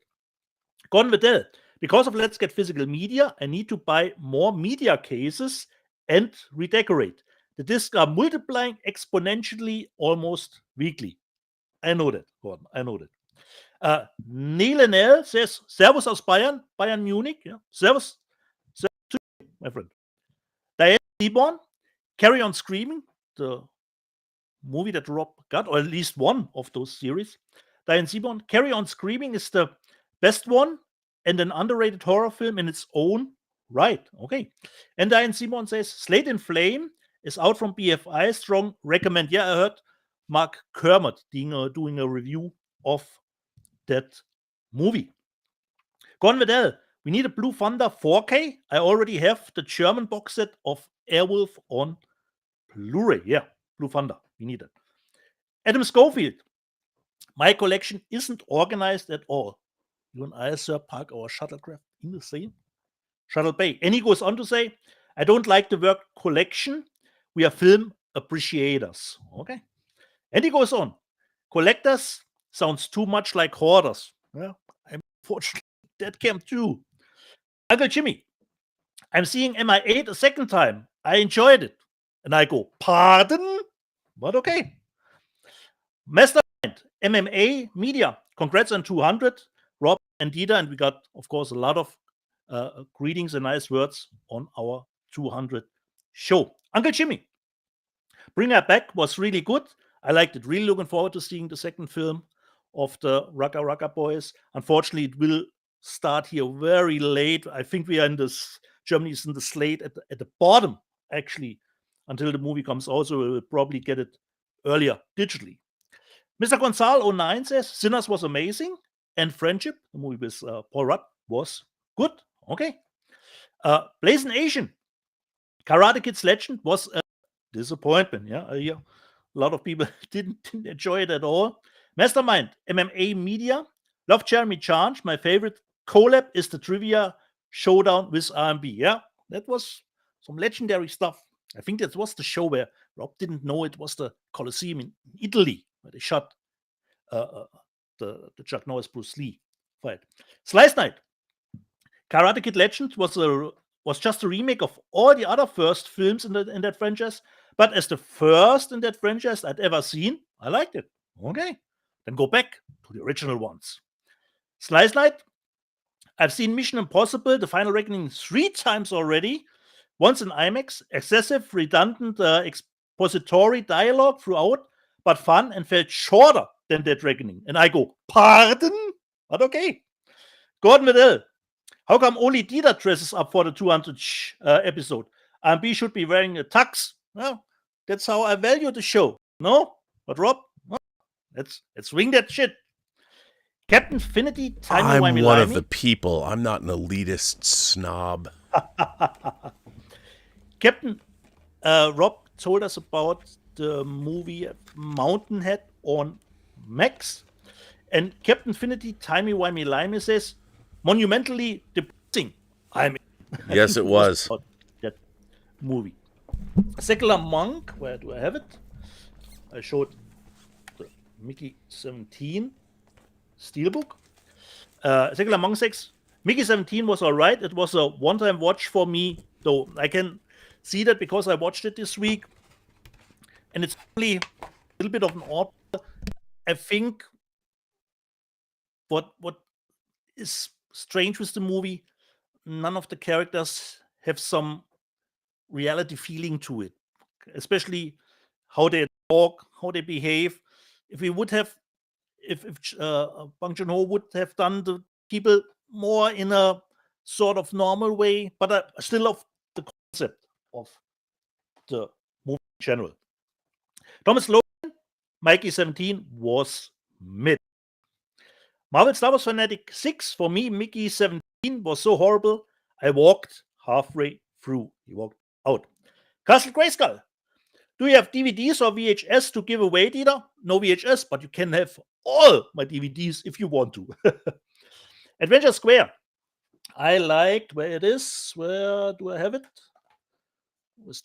Like to have show stuff. I loved Hard Eyes. It was pretty decent and rather focused on the laugh out loud moments. Enrique Cabara got Arrow version for a few dollars more a week early, but they don't want to send me the replacement disc for the cell, and it's been almost 2 months since I ordered it. Enrique, did you go through all the Arrow process? They don't send it out themselves. Like Second Sight would just know who people ordered it and send the replacements. You have to go inform Arrow that you want it. You know, there's a little bit of a process to get the disc. Gordon Waddell, I got Knight's Tale 4K Steelbook and watched it for the first time this morning. I actually found it to be a lot of fun. Makes me think how much we never saw from Heath Ledger. Yeah. AJ, only 3D can make Fast and Furious 9 watchable. I hope so, AJ. I hope so. And BCH says, I showed it at the beginning. Nothing can make Fast and Furious 9 watchable. Just saying. Bottom was pretty good, pretty funny. Yeah, it was. Brian Knight, Robert and Ida, I ordered the special edition of The Beast through Amazon. I am now on my 4th delivery notice. Ordered in April, hopefully will arrive in June or as late as July. Your 4th delivery notice. That is strange. Austin Hernandez, Rob, I'm tired of working my crappy job. Can you hire me to dust your collectibles? It would certainly be a tough job to do, to get it all clean. I would love nothing more than to have that kind of disposable income, but I unfortunately do not. Correct. Rob needs a reine Frau, you know. Altmetall. Schade, he says in German, schade, vielleicht hätte es mal besser regnen sollen. What he means, it should have been raining. Rob's favorite team, Saarbrücken, didn't made it to the second league because they lost. But often, considering when they played in the DFB Cup, they won when it was very heavy raining. Albedal, you're on my list now. Brian Knight, Robert, have you ever read The Eternity Brigade by Stephen Golden, 1980? A combination of science fiction and fighting wars with soldiers revised from suspended animation until they are digitized. Rob, do you know about this book? I have never read it. I've heard of it. I've never read it. Okay. Aaron Charman, gotta go, but I just want to say for the millionth time, I love True Noir. Great job, guys. Captain Finity Timey-Wimey-Limey, we had Max on the show and he said, you don't need everything in 4K. And Captain Finity Timey-Wimey-Limey says, as long as you start your 4K collection with Blade Runner, I approve. Me too. The Alex Sorber, I agree with Max. I'm passing on many 4Ks, and American Pie is a perfect example. Victor Fontaine, not buying those Arrow for a Friday the 13th disc, sticking with the Shout Factory 15 disc Blu-ray box set, but I quite enjoyed the new 4K4. Jason goes to hell. The Alex Sorber, considering the Infernal Affairs box that I showed, the 4K from Play On here. And the Alex Sorber goes, thank God for German subs only. I can buy food instead. Yeah, you're lucky. No English subtitles on this set. Monte Bizarro, Jason Goes to Hell and Jason X are masterpieces. Okay. Justin Toner, I love it when the boutique labels work together like that, considering the collaboration from Arrow and Shout for the Hong Kong movies, and like the Variety article showed us, they are working together quite often, which is nice to know. Secular Monk, speaking of Kevin Smith, is doing the rounds with Dogma since he gotten the rights back to it. I'm eagerly awaiting Dogma's upcoming 4K release. Me too, because did Dogma even? I don't think it gotten even a Blu-ray. I'm not sure. Just no, remember it didn't. The big DVD box set back in the day. Douglas Bird. I read the Hong Kong movies were never coming out, but now some are creeping out. The Alex Sorber. Considering collecting, organizing, when other people see what you have. The Alex Sorber. Other people do not need to find things in my collection. Only I do. That is certainly true. Star Wars Lego Rob, collecting becomes... What happens when you die? When you're dead and someone comes in, find your body, being eaten. That's not your problem then anymore. Albidal. Hope you rented. Speaking of Rob doing the panel with Max. And Albidal says, hope you rented the panel for 7 hours. A little bit short the time. Albidal. 7 hours? Could be slightly a little bit more. Gordon Waddell. Dieter, in honor of the 200th show, can I finally be permanently removed from shuttle bay 12? There's no air conditioning and the toilet is backed up. Gordon, I think I did allow you to come up back again.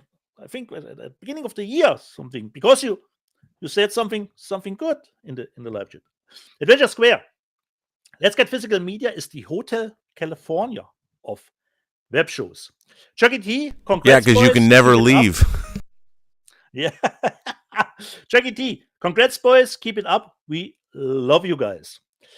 Bruce Leroy Clow says, Dieter, what movies have you seen this week? I've gone through them. And Bruce, you didn't reach out to me, considering actually you won the American Yakuza media book. So if you still want it, reach out to me over Instagram or send Rob your address. Rob has his email in the info box in the thumbnail, and he would give it to me. You won the American Yakuza last week. Bo Edmonds, considering sometimes the audio is a little bit problematic here, I'm out of sync. Bo Edmonds says, don't worry, Dieter. My wife thinks I'm out of sync all the time. Tollebob says, you guys rock. And Paul and Brunotto, wow. Dieter owning Highlander 2, The Quickening, you are truly a trash panda. And Miele, I hit my buzzer on Dieter for Highlander 2. And Tim Hens, Highlander 2 is a stinker. I talked about the Video Nasty series from Christopher Smith. And AJ says Christopher Smith is terrific. And Egg von Schoer, our director of Hope and Glory, was in the chat. Brightstone Picture says, happy anniversary, Dieter and Rob. Glad to watch your show. Even if deep pockets are recommended, keep punching. Walter Whitewalker, I did finally see Mission Impossible and thought it was fantastic. Little long, but really fun time. And I go, pardon? Okay.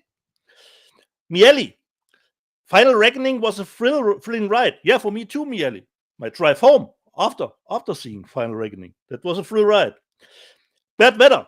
Außer Kontrolle, the movie I showed last week, with the original title Bumper Keef, which is actually, let me just see, I saw it here.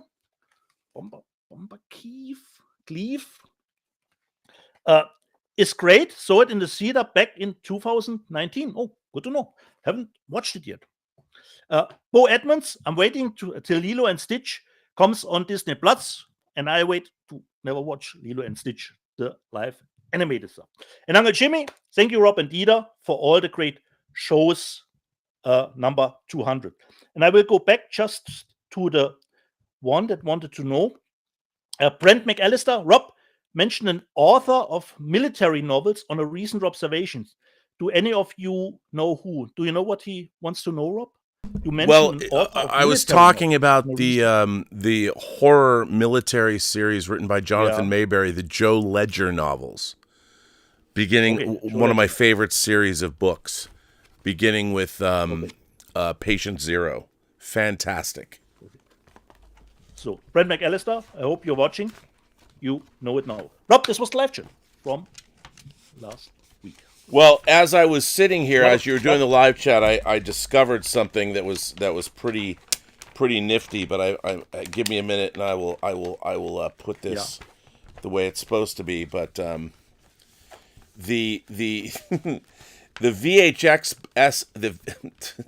the VHS box for Freaky Tales actually was also, it had two covers. And the other cover that we didn't show is an actual VHS cover. I didn't know that it was. So look at that. I mean, nice. So, and it actually says VHS. I had no idea it was a reversible cover. You know, this is why Lionsgate Limited is pretty dope. The fact that they're doing this, and of course you get the stickers if you want them. And actually, I think this cover is pretty cool. I mean, it looks more like a.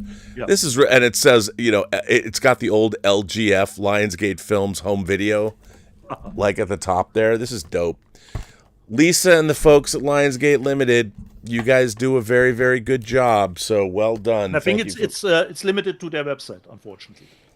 Not unfortunately. You got to go to Lionsgate Limited. They're selling direct to consumer. That's what we want, right? So shall we jump into the news? Yeah. First of all, hang on before we jump into the news. The super chats. Oh, that's a good. That's, you know, let's do that. Let's find out where we're at in terms of super chats. First of all, where we were at. Let me just go back and see where we're going here. Major Chai Tom Jr. Jackson says, "Happy birthday, Rob. I'm in Illinois on my vacation, and my lady and I are enjoying the show. She's been asking about Dietz. Great show, guys. You know, Dieter Bastian is the sex symbol of this show. So, together, Rob, we are. Miele says, Ballerina was great. AMC ads need to be John Wicked. That's pretty funny. That's not a bad idea. Big Disc Energy has become a member of the channel. And I already did Blackadder and I. Actually, we didn't answer the question he asked. Let's ask it again. I watched Fred Williamson, I, Vigilante for the first time, also with Robert Forster. Okay. Afterwards, I ordered the limited edition Alligator 2-pack from 101 Films. Now, should I buy the Species limited edition? What do you think? The 4K limited edition from 88 Films? Yeah, I think it is, or 101 Films, either way, yeah. Okay. It's always simple, Rob. If you love Species and don't have the movie in 4K, I think I have to shout out a Kino Lorber. I don't know who put it out in the States. So for me, I don't need it a second time. But if you love Species, of course, go for it. Yeah. Big Disc Energy says the keep because I don't think Species would be a blind buy for you. That you say, okay, no, I don't know the movie at all. The Keep 4K from Big Disc Energy, he says, let's fucking go. Of course, I already bought that from, so it's in the news, but I'll talk about it right now. Imprint is also releasing, they're calling it the cross. It has a replica of the cross from the movie, the crucifix. I already got, I think a lot of us already got this first 4K release from Vinegar Syndrome. I'm fine with the Keep, Rob. I'm fine. But the Imprint version is great too. Big Disc Energy says he loves Max Allen Collins. And then Big Disc Energy asks, he asks questions from Max. Max, if you're still watching, this is Big Disc Energy says, does Max Allen Collins have any Paul Newman stories? Paul Newman is the greatest actor of all time. His final performance in Road to Perdition is one of his finest. So, Max, write that down if you have an answer. Big Disc Energy also says, who is Max Allen Collins' favorite screenwriter? And then he goes on to say, did you pre-order The Keep from Imprint? And Big Disc Energy also goes on to say, Lionsgate Limited has a sale right now. They do. So that's exciting. They do have a sale on and for Father's Day. And you can go to Lionsgate Limited. I think they have like 40% off on certain titles, which is really great. Okay. Nice. And the Alex Zorba says, Rob, any Free Enterprise news? Only that it's an ongoing negotiation. There is talks happening. So hopefully, you know, June 4th, we just celebrated its anniversary. Yeah. It's turned 26. It's theatrical release, 26 years old. It's been out of print since 2005. I'm sorry about that. Maybe one day. But there we have caught up with Super Chats and all of that. Let me just check the tips. No, we're still good on tips. And let's go to the news section. Dietz, what do you think about news? We got a lot of news. Yeah. So hang on, before we go to news, let me just call up the actual so I can read when I don't know about something. I can read about it.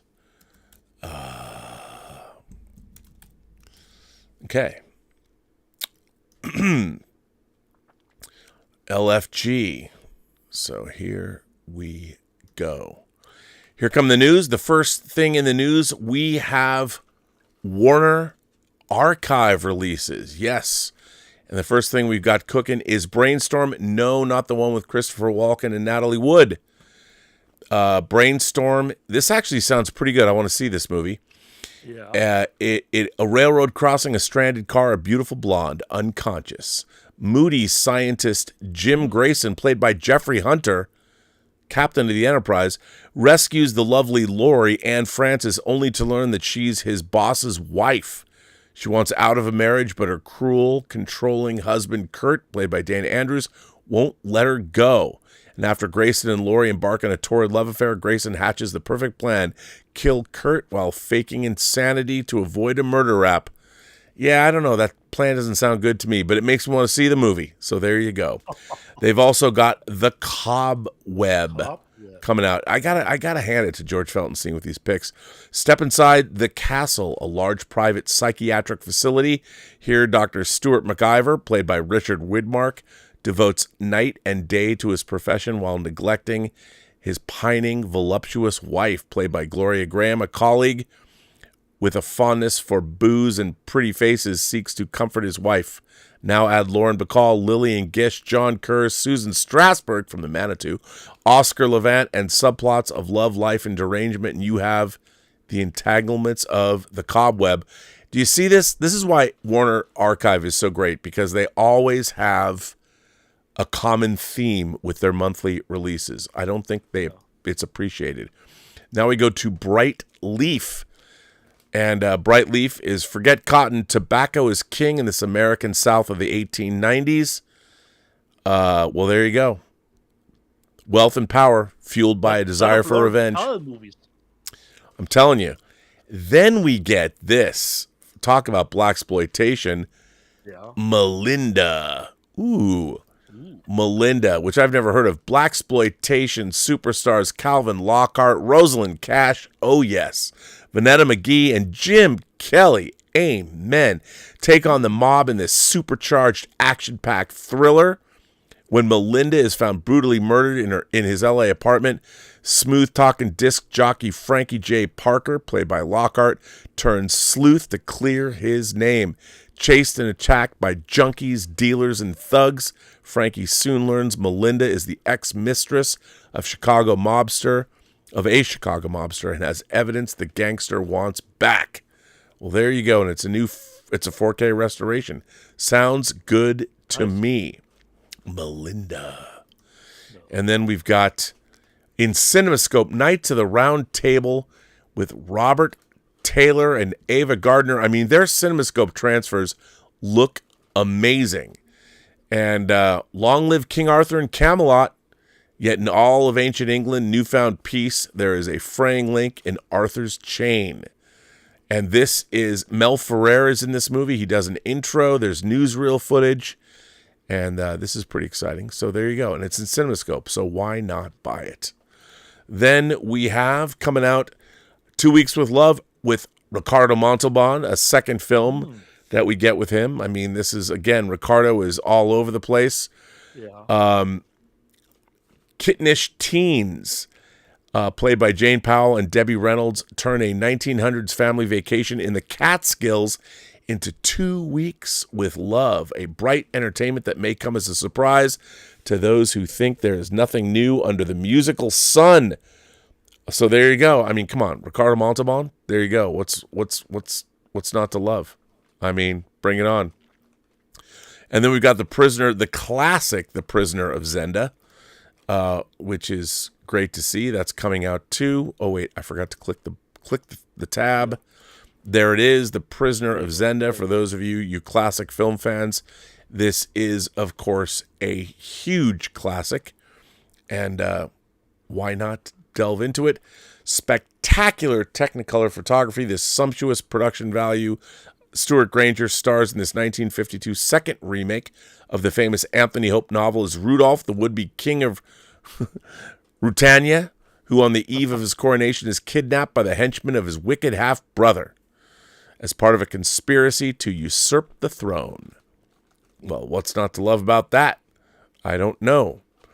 And then we've got the final Warner Archive release. They Died with Their Boots On, Errol Flynn and Olivia de Havilland. And the 7th Cavalry Regiment, General George Armstrong Custer says, "Ride to hell or glory, it depends on one's point of view." And Raoul Roush's spectacular They Died with Their Boots On decidedly favors glory. Errol Flynn portrays the famed cavalryman in this hoof and thunder chronicle, tracing his career from dandyish West Point plebe to Civil War hero. So there you go, Errol Flynn. And by the way, Olivia de Havilland shares the marquee with Errol Flynn for the 8th and final time, playing Custer's devoted wife, Libby. They're also putting out, Warner Brothers, the complete Lois and Clark, The New Adventures of Superman, which is exciting. That's very cool. Coming out. I hope the restoration is great. And then we've got, look at this, Monty Python and the Holy Grail, 50th anniversary. Can you believe it? 50th. It is chock-a-block full. There's new 4K restoration with Dolby Vision, and very exciting. And there's lots of special features, and there's a new Atmos track on it as well. Now, here comes Shout Factory. Now, they're putting out Michael Mann's Miami Vice in 4K. Here's the thing. It was shot famously on the Sony Viper cameras. Or no, that was Collateral. I don't know I don't know if this was shot in 4K. So this might be an upscale, but I don't think so. I don't think so. But I'm going to get it anyway because I love this movie. Fuck the haters. Love it. Then, of course, Shout Factory, the first physical release, Ringo Lam's City on Fire. Of course, inspiring Quentin Tarantino. That's coming out from Shout. Which I will buy, absolutely. They're putting out the Death Stalker. These are not good movies. Dietz, do you love these movies? No. Yeah, they're not good. I probably have. I don't have even seen it, Rob. But the cover artwork, gets me. Yeah, it's Boris Vallejo. I'm not a fan, It's Boris, man. Perhaps Rob as a Schnäppchen. Maybe. And in 4K, well, hey, you got them both. And somebody loves them. And then, of course, we've got Shout is their ongoing relationship with Oliver Stone. Things like Natural Born Killers. They put out a great version of JFK. World Trade Center coming from Oliver Stone and Shout. They've done such a good job with his movies. They are worth buying. Then we have Sleepaway Camp 2. And 3. Bro. This cover, and 3. Tell me, do you want that? I don't know. Do you want 3? Hey, if you're a Sleepaway Camp fan. I'm not sure, probably. Yeah, no. Yine. Probably not. The first one, I will always remember. That ending of that first one is engraved in my brain. And then we got steelbooks of Ghosts of Mars. I love this artwork, but I especially love this movie. I might have to buy this, even though I already have it in 4K. This Prince of Darkness steelbook cover is dope. I got to get it. Yeah. Love Prince of Darkness. Must have this. Then we have The Strangers, I guess, steelbook, if that's what you want. Then we've got Blaxploitation Classics, Volume 2. And, that's pretty cool. I mean, I'll take it. Yeah. A Blaxploitation Classics, Volume 2. So what comes in Blaxploitation Classics, Volume 2? Well, I can tell you. So we've got Friday Foster from 1975. Okay. Cotton Comes to Harlem, which I really like, from 1970. Bucktown from 75. Slaughter from 72. And Slaughter's Big Ripoff from 73. And that's pretty exciting. And why? They were heavily featured in the documentary, which on the volume 1 is just part 1 of that documentary. Yeah. So I think the part 2 will be in the volume 2. It'll be great stuff. Then we've got the Shaw Brothers Classics Box 7 coming out, which is exciting. Tons of stuff. And then, we're away from Shout Factory. Now, Deaf Crocodile, they crowdfunded this Alexander Pushko box set on the show. Yeah. They restored. That you already own. This is a re-release from the box set I already own, yes. Okay. Boaz Yakin's Fresh is coming out from Studio Canal back in the 90s. I remember seeing this movie and liking it. Then we've got Kino Lorber's putting out the original Great Gatsby with Alan Ladd, if you're a fan of that story. I guess the first of the 3, there's been 3 remakes or 3 interpretations of this, the 70s version and, of course, Baz Luhrmann's version. But here's the first version. Then we're getting Human Traffic, the British film from the BFI, which is, I remember this coming out in the 90s and enjoying it, but I haven't seen it since. Sissy, which I know nothing about, from Shudder. They're putting this out. Sissy is awesome, Rob. Is it awesome? Yeah. It's a total great double bill with the movie Influencer. No? Social media. Go in blind, Rob. Go in blind. I will go in blind. Influencer. And I will buy it again, Rob, even if I have Sissy already, but I only have the German Blu-ray, which has no special features. And just like Influencer, Sissy, the American version from Shudder, will have special features. Audio commentary, and I like them both. Great double feature from little tip from the douchey douche from Saarbrücken. Well, that sounds good. Then, of course, Imprint is releasing their Crucifix edition, the Cross Replica limited edition of The Keep. If you didn't get it from Vinegar Syndrome, this is chock-a-block full of good stuff.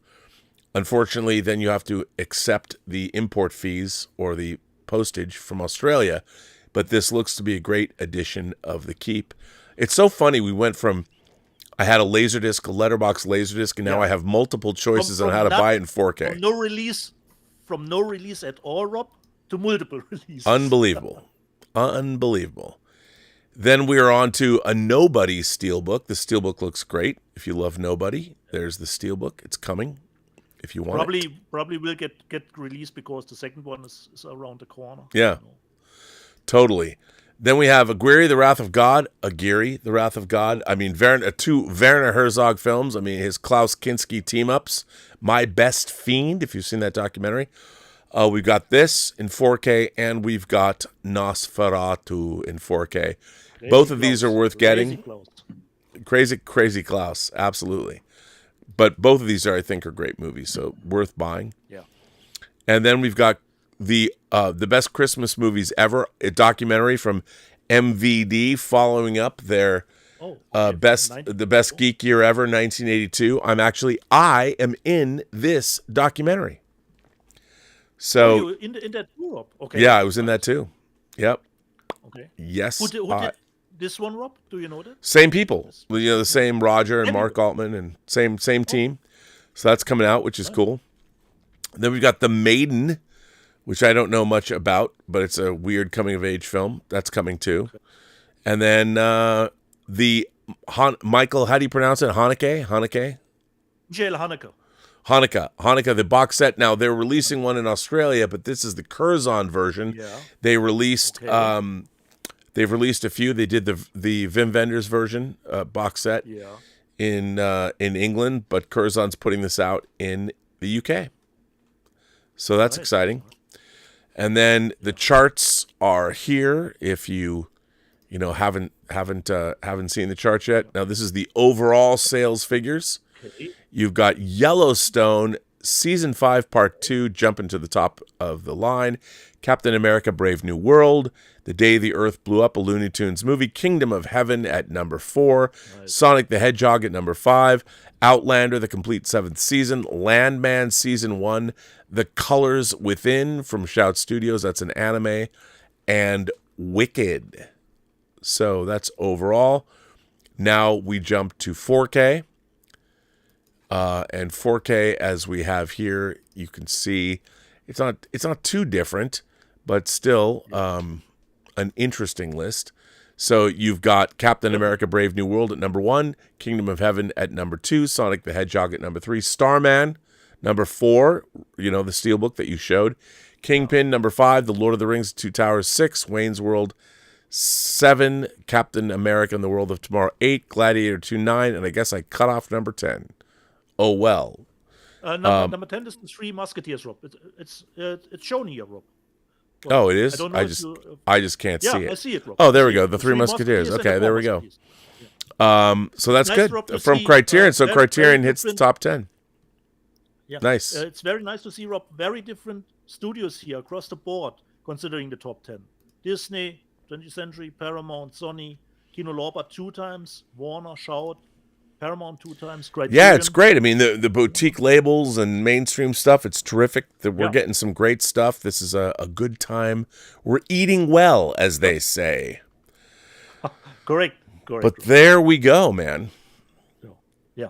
And Rob, I have the 2 giveaways, but we could do one and next one perhaps next week if we are already Up too to long. you. I don't know.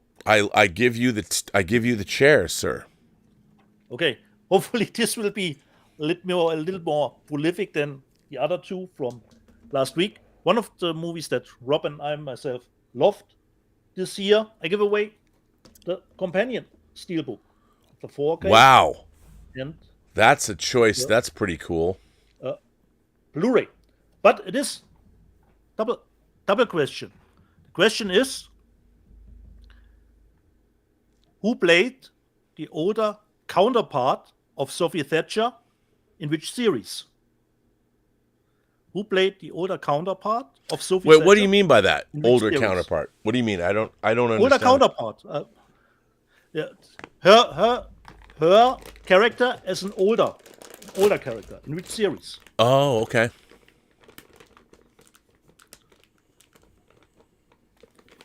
So I hope somebody has at least watched that show like I did.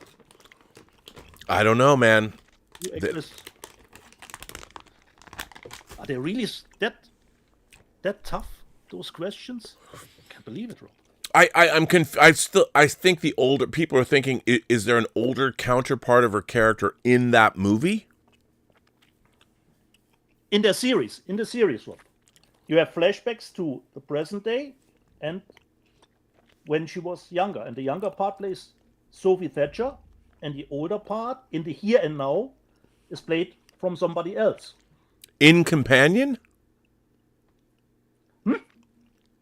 No, not companion. In the TV, there's a TV show. I want to know the TV show and who plays. But that's okay. Oh, one has the series right. Yeah, you need to say both. I see the right name and the right show. Now who puts it together first? Correct. Adventure Square, you win this. Juliette Lewis in Yellow Jackets plays the older part of Sophie Thatcher. Adventure Square. I was confused by your question, but I'm glad somebody won. Easy, Rob. The older counterpart in which series of Sophie Thatcher? In Yellow Jackets. Juliette Lewis plays the older version of that character. Adventure Square, give me your address again. Perhaps I still have it.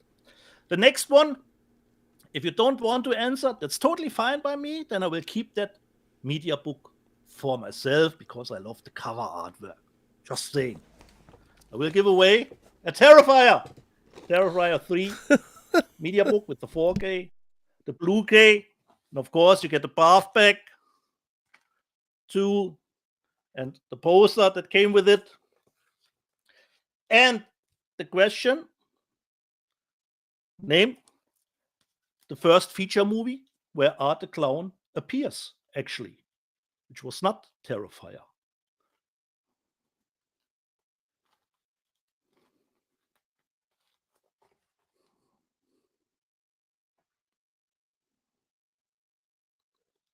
This is the Google is your friend part of the show. Where did Art the Clown first appear? In which feature movie? Oh, there you go. Clarence Maxwell, All Hallows Eve. Joshua Gonzalez, the Ninth Circle is correct, but I asked about when it was a feature. Clarence Maxwell, All Hallows Eve is the correct one. If you follow me on Insta, give me your address or give it to Rob in his email, then he can forward it to me. You win the media book, Terrifier 3, 4K, Bathback, poster. Okay, Rob? The 2 giveaways. Well, that's exciting. And Dieter always makes sure you get those giveaways, unlike me. So we're good. There we go. What's next? Yeah, there we go. So I think, Rob, if we are caught up with all super chats, we have one more. Walter White Walker said, I've just started Warrior. From Bruce Lee's treatment, Warrior's one great. thing I love is how they do languages. As someone losing my vision, I appreciate the low use of subtitles. Warrior is great show. I think so too. And they got a renewal on HBO Max back in the day because it was canceled, I think, after the second season. Yep. And then HBO Max said, okay, we're doing a third one. I think there are three seasons. So what is next? What is next, Rob? It's been a long show. Yeah. For me, I would say we bring it home. Let's bring it home. No? Go ahead. Park our shuttlecraft in the Shuttle Bay and I say, jede Person, die du triffst, hat eine Geschichte zu erzählen, die du noch zu hören hast. Alles, was du tun musst, ist zuhören. Well, first of all, I want to give a shout out to our traveling, moderating king, Tom Jr. Jackson, and his lady. I don't know if they're still watching the show. They should be doing other things. Maybe exploring what you are, a switch. Oh, wait, what? Anyway, just saying, on physical media, you never know what you're going to hear. But thank you, Tom Jr. Jackson. Thank you for all of the moderating staff who is, in fact, here. I want to thank you for all of that.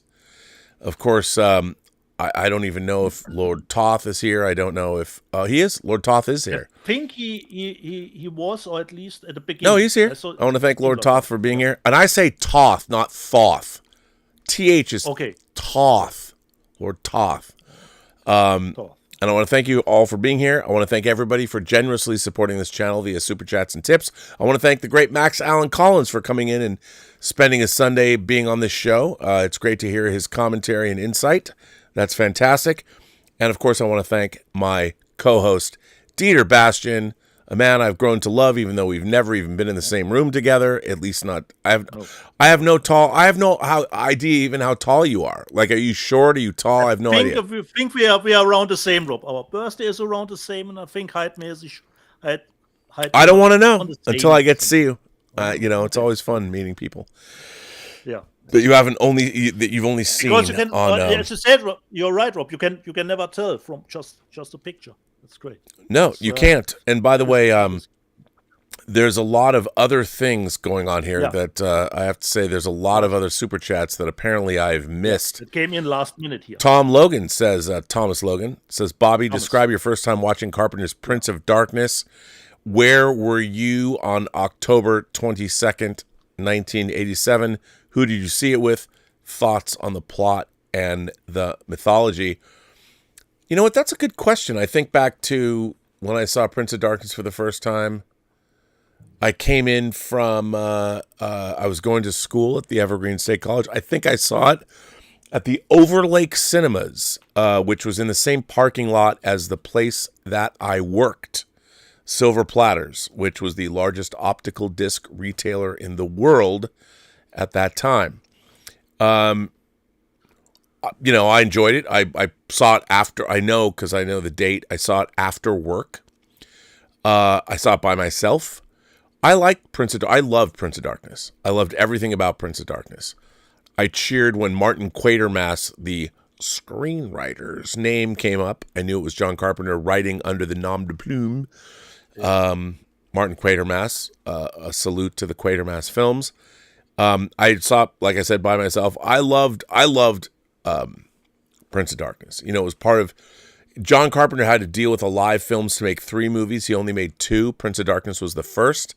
They Live was the second. And I really wished he would have made a third, but you know, he made those movies for $3 million. Yeah. And I loved it. I loved the mythology. I thought it was. But the contract was for 3 movies, Rob? Yeah, To do 3 originally. movies? But Alive Films went out of business, so he never got to make the 3rd film. Yeah. Of course, Prince of Darkness was the second in John Carpenter's Apocalypse trilogy. The Thing was the first, Prince of Darkness was the second, and In the Mouth of Madness was the third. An unofficial trilogy that he later, kind of like how Greg Araki has the Teen Apocalypse trilogy, John Carpenter has his Apocalypse trilogy, which is 3 movies about the end of the world. Although I'd like to believe, if any movie, I would love to have seen what happened when Lisa Blount came out of that church in 1999. I love that. Paul Allen Bernardo asks, have either of us been watching Duster on Max? No. Have you? I have not even heard of the It's show. J.J. Abrams' new series. I have not. A Big Disc Energy So says, Mystery "Can you?" Box? This Mystery Box series? Yeah, I don't know. I don't know. Big Disc Energy want to know, Dieter, what do you think about the Aguirre der Zorn Gottes version, English dub versus German? Oh, I have to hear that. If Yeah, I don't know the answer to that, to be honest. To give you a comparison, I don't even know is the English dub perhaps done by Klaus himself? I don't know. Considering Aguirre dubs? der Zorn Gottes? Goethe? Goethes? Let me just. That's Zorn Gottes, Rob. The rest of God. That's Zorn Gottes. Okay, there you go. That's Zorn is Khan. The rest of Khan. That's Zorn. I don't know the answer Zorn. to that question. But there you go. You heard it all. So now we're caught up. Let me just make sure that the tips are taken care of. We didn't get tips, so nope. Just we're good on tips, and so we can sign off. So I was signing off. I was in the middle of signing off. So thank all of you. We will be back soon next week with another exciting episode of Let's Get Physical Media. So that's it. I guess we're done. And remember, every person you meet has a story to tell that you have yet to hear. And all you have to do is listen. And with that, I say to all of you, have a better day. And watch out for ice.